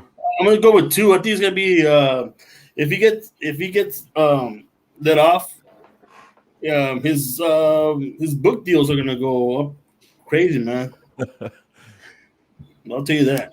It's gonna be like a what's it called, Casey Anthony kind of thing. Oh, for sure. What about you, Big Blue? Do you think now we're not saying he's getting off. We're not saying he's innocent. Yeah. We're not saying those things. We're just asking the question. We're finishing the sentence. If he walks, is it because he's innocent or is it because the police messed the case up? What do you think, Blue? I thought it was because you can't run in shackles, but I think it's gonna be that they botched it if he walks. You think so? Yeah, What 'cause about I you? don't- Oh, go ahead, Blue. That DNA is too much for me. To me, it's still a good source of DNA. Now that's Gotcha. what I answered, and I actually did answer it as soon as I came in. I answered 2 as well. Just at this point, that's where I'm at. Sadly, Yeah. hopefully about that you, doesn't happen. Hopefully we're good, but Yeah. No, yeah, for sure. What about you, Brian? What do you think? If he walks free, I think that it was the cartel's working with the aliens, and then Chief Fry's going to peel his head back, and ET's going to pop out. No, it's going to be a botched investigation. Right. Yeah. You've been watching my show.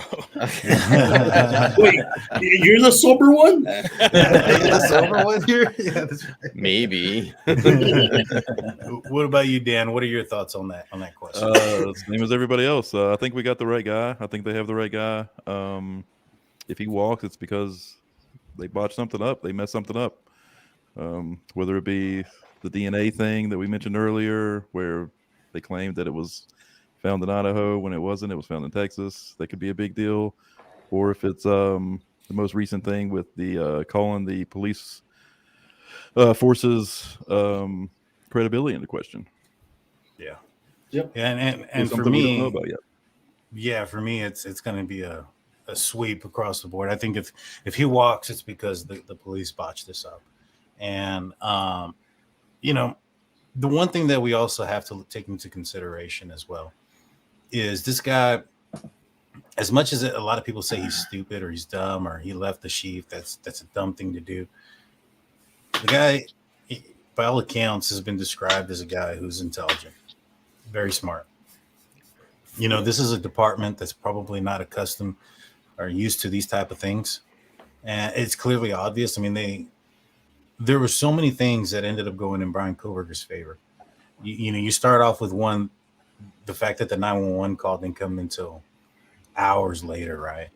And then you have the police, and well, in fact, you don't even have the police called first. You have friends called that trample through the crime scene. Then when first responders go, they trample through the crime scene. And so you have all these things that are working into his favor. And the fact that he has an understanding of criminology, I think it's going to be very tough, man. I think this is going to be a very tough case. We have a 199 super chat says, do you think they changed it to Fire Squad because of him? That's a good question. No, I know that one actually. When I did an episode on this live, in a lot of these states, man, the drug companies that give the drugs for them to actually be lethal injected, they don't want to sell these states the drugs anymore to put these guys down. Mm-hmm. Yeah. And there's a shortage too. And a shortage as well, Yeah. yeah. And a lot of the states that still have some of these drugs, they went out of date in 2013.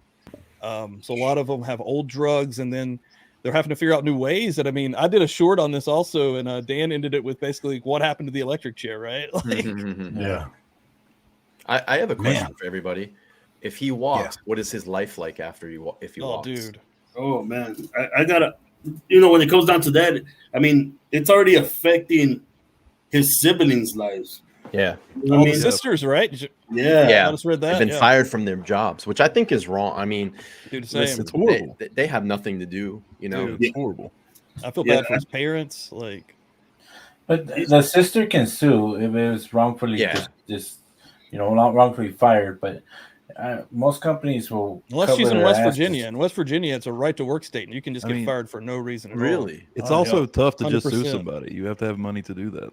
Yeah. Mhm. No, I think that she's from New Jersey. Okay. Yeah. That's there's a lot of union type of stuff out there. So I highly doubt that's going to be the case. It's a very liberal state too. So. Yeah. But right in that New York area. I can, if he ends up walking, he's going to write a book. Yeah. And he's going to be well taken care of. It's just, this is such my brain is melting. This case is just so weird. I know. I can't, it's just like, I can't. Every time I turn somewhere else, it's something else. And it's like, the possibilities, it's just. Here's a question I have for everybody. If he's guilty, if he takes questions from reporters or people like us, would y'all go interview him in person? Yes. I would. Yes. I would definitely want to go interview him in person. Yeah, definitely. Yeah. I'm really into serial killers. So for me, it'll be it'll be a good start off point, I guess. You know what I'm saying? That'd be wild. Sheila, I haven't gotten your email yet. I just want to make sure that you have our email before the live ends. That way we can get in contact back. There's no it's just drunkturkeyshow@gmail.com. Just making sure that that you got that, because last time we gave away an item, we had some trouble connecting via email. But yeah, no. So back to Kohberger.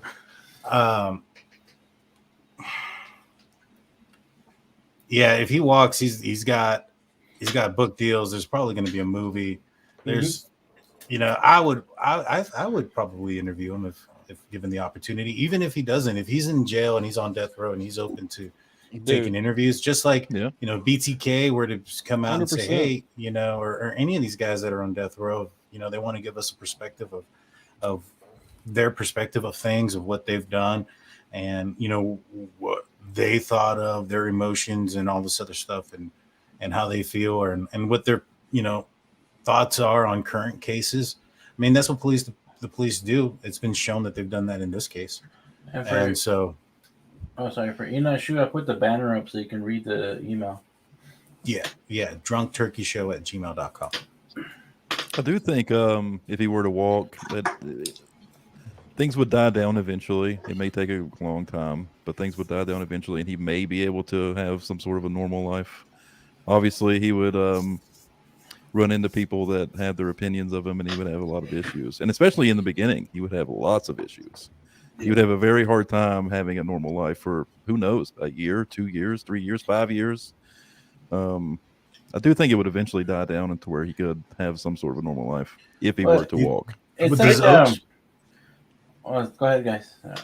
I think if he's acquitted of it, and I think they'll give him a kind of like a witness protection kind of thing. Yeah, he'd have to change his name, I think. Yeah, you have to grow a beard. Yeah, right. Well, it's like Zimmerman to me. I haven't heard much of him. Mm-hmm. Yeah. Well, I mean, I was gonna say, it's like OJ. He's a guy. He went to prison. He's been out. He's had talk show guest appearances, things of that nature. He's rich. That makes things a little bit different. Yeah, he is. Well, to a certain extent. I mean, when he went to jail, it was because he was stealing his own memorabilia because he was poor or broke. True. And so, how does he make his money now? He goes and does a book like that's called "If I Did It." I mean, yeah, right. That's really what it was. He murder without admitting to the murder. Yeah, exactly. And so he's got that. What's up, great Twitter content? Yeah. Hello, Twitter world. Hello, Twitter world. Oh God, that was bad. So crazy. I believe it was in Japan. There was a self-proclaimed cannibal. He ended up killing a student of his, and he ended up, consuming some of her body parts. He got convicted of it. He was let out, and he made movies. He made book deals, and after he made all that movies and all that money and all that stuff, he just disappeared. Nobody knows where he's at. Wow, it's crazy, man. It's like, I guess it's like morbid, curiosity for people. I know where he's at. He just crossed the El Paso border. It's open. All right, Enan. No, man, I'm so bad with names. I got your email. We got your stuff, so we'll get that Tumblr sent out to you here pretty soon. Now, Oh, see that title, Michigan. Pull up that Michigan gal, Brian's book. If I drove a white Elantra. If I drove, yeah. Oh, man.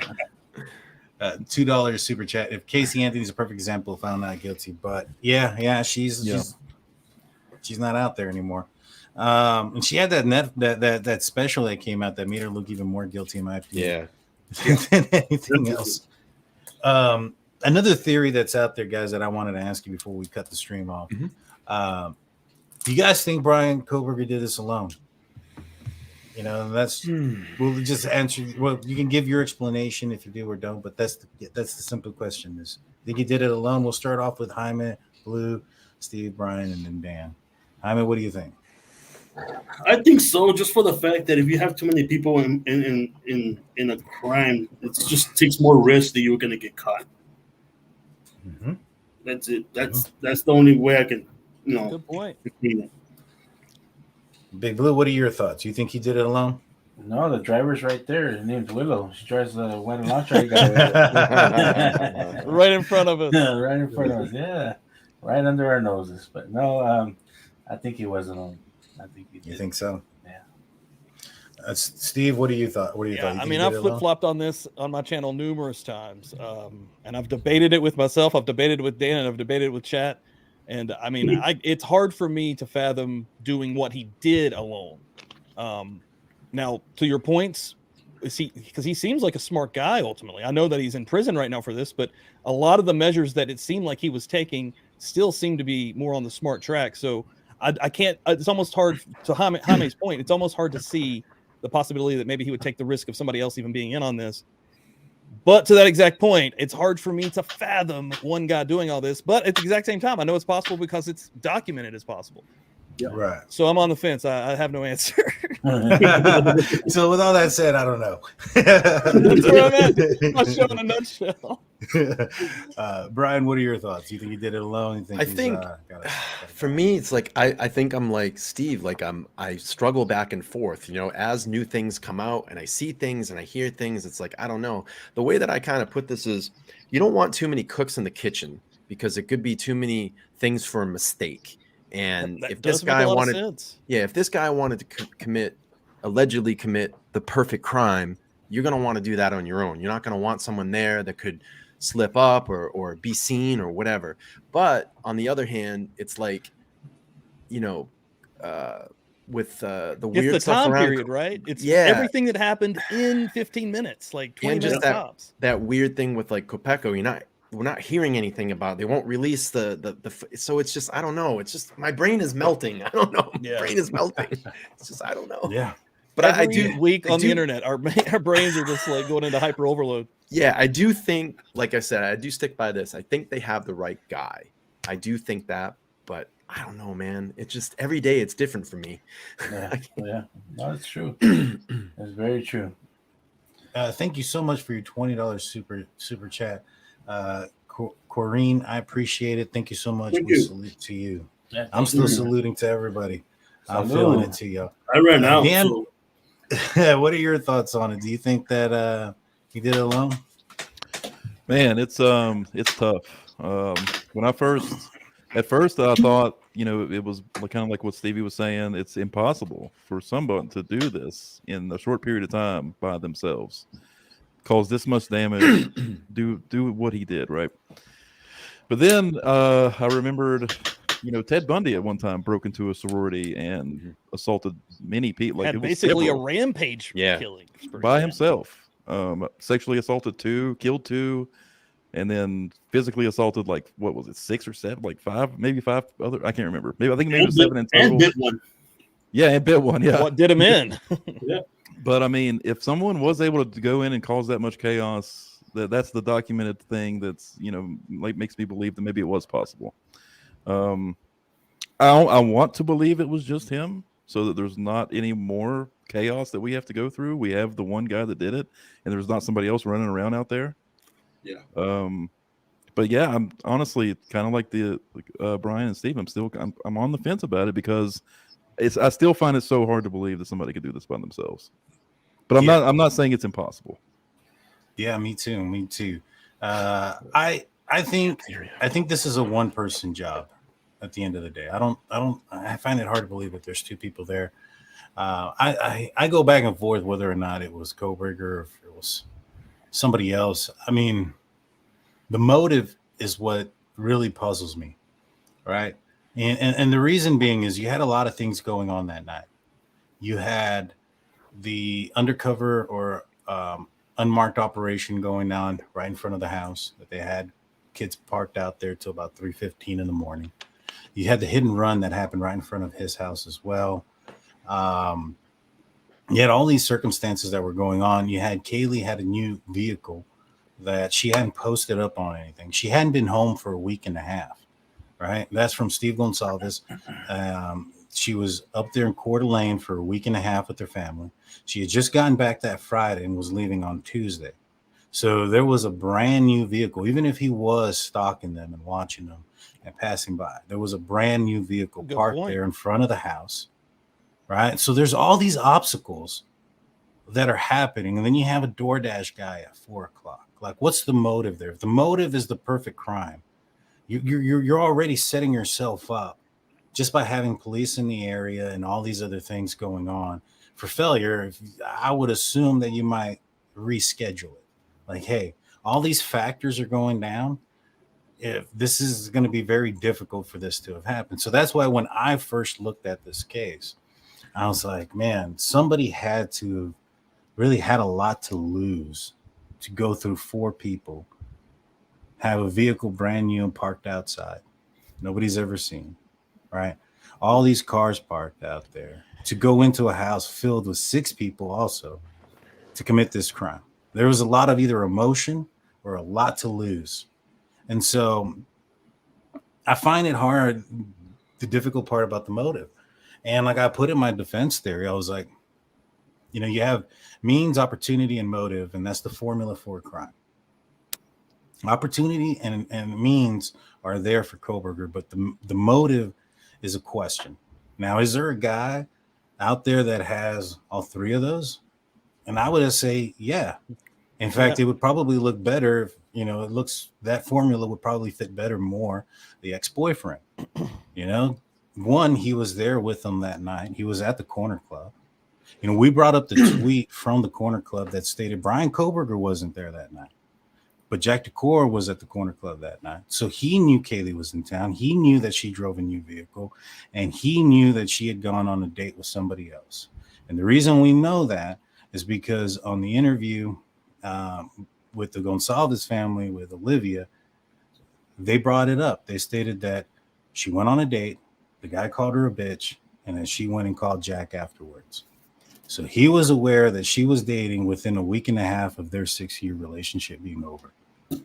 So who has the motive there? Who has the opportunity? And whose phone also isn't working or isn't being answered during the commission of the crime or around the time?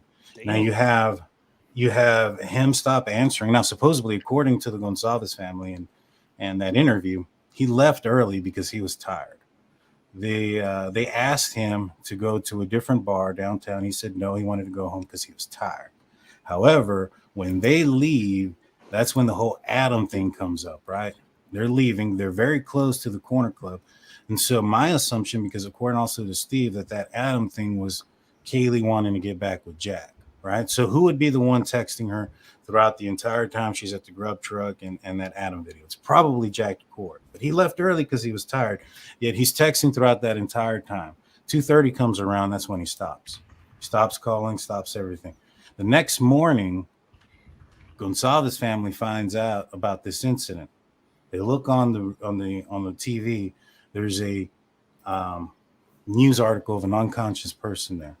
So if this is on the TV, that tells us that this is after the 12 o'clock 911 call. Now, I've brought the question, this is a small ass town. Do we think that NBC, CBS, or whatever has affiliates in Moscow or Pullman that are ready to go, cameras, reporters? Probably not. They're probably about 30 to 40 minutes away at Lewiston or whatever it's called. And so if they're there at the fastest time possible, let's put it at 12:45. That's at that time the Gonsalveses called Jack. He doesn't answer then either. So he's not answering that night. He's not answering that morning. Now, I know he went over there. They checked his body. He didn't have any scratches, but neither did Bryan, according to what we have seen or what we've heard. Everybody's described his attitude changing and all these things, but nobody's talked about, you know, he had scratches on his arms, on his neck, physical, on his face. Right. Nothing at all. Nothing at all. Thank you so much, Lisa, with your $9.99 super chat. I really enjoy watching all you guys together. Yeah, appreciate that. Thank you. And so when you put all that together, like, who knew that Kaylee was going to be there that weekend? Because she was leaving by Tuesday because she was going to take her mom out for her birthday for breakfast, lunch, and dinner. And so who knew she was even going to be there that weekend? And so I think they're going to point the finger at Jack Decor. They're going to point in his direction and say, this guy had motive, this guy had opportunity, and he had the means to do this. And when they present that case, it's going to be very difficult for people that don't know all the facts. Let's just say they do find an unbiased jury that has never heard anything. and it's going to be pretty difficult to not look in that direction, in my opinion. Yeah, that's a lot of good points. I mean, The one thing that I pull from what you just said is whoever was there that night was very determined to do it that night. Mm-hmm. Yeah. Exactly. You know what? I was just thinking, about like the 2-person theory, how everybody said 2-person theory. Whenever you ever been in a car with someone and they're driving and you're giving directions and you have that hesitation. So I was thinking maybe in front of the house, if it was 2 people in that car, you have that weird, no, it's over there. It's, park there, not there. Maybe there's some kind of argument going in the car of how to park and where to park. it's a good point. Just too. another theory. Yeah. Because, I mean, you've probably been driving with someone. You're like, no, you're supposed to take a left, not a right or whatever. You know what I mean? And I know where I'm going. That's what I say. Yeah. Who's driving right now? Yeah. They'll be back. That's a good point. And Just so, another theory. Just something else to throw in the ether and have everybody think Yeah. about it. Exactly. Yeah. Yeah. and thank you, Hillary Hildebrand. We appreciate your $4.99 super chat. Thank you so much. You're confusing them even more, Brian. But those are my theories on the case, and that's why I have such a big question mark in this case. Because I mean, that's just the motive, means, and opportunity aspect, And then you got to look at the different aspects as far as direction of travel. You're also looking at the pings where it has him in one direction. You have cameras showing him 1.5 miles in another direction. If it's the same person, there's some question marks that are there. And then, there's the possibility of some of this evidence not even seeing the light of day. And then there becomes the possibility of some reasonable doubt there. But Hunter J didn't. So here's the thing about Hunter.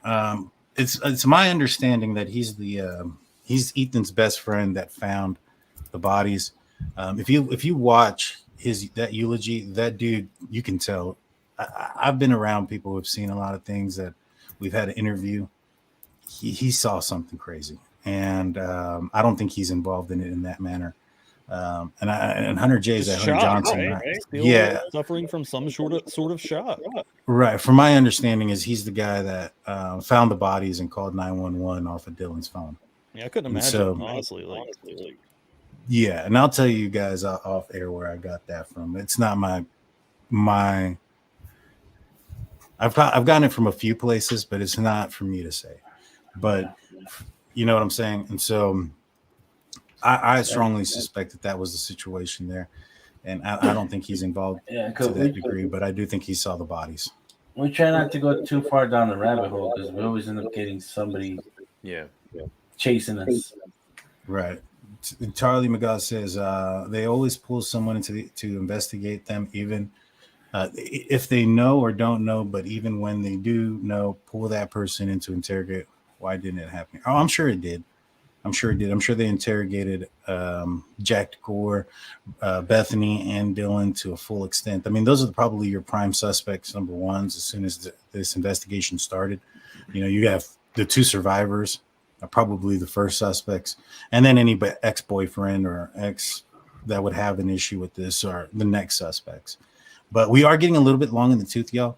A little bit over 2 Daniel, hours. Do you mind if I plug my live for today? Oh yeah. No, go ahead. If you guys are going to be doing anything, go ahead. As soon as this ends, guys, head over to Pubilcly Buzzed Live. I will post that in the chat right now.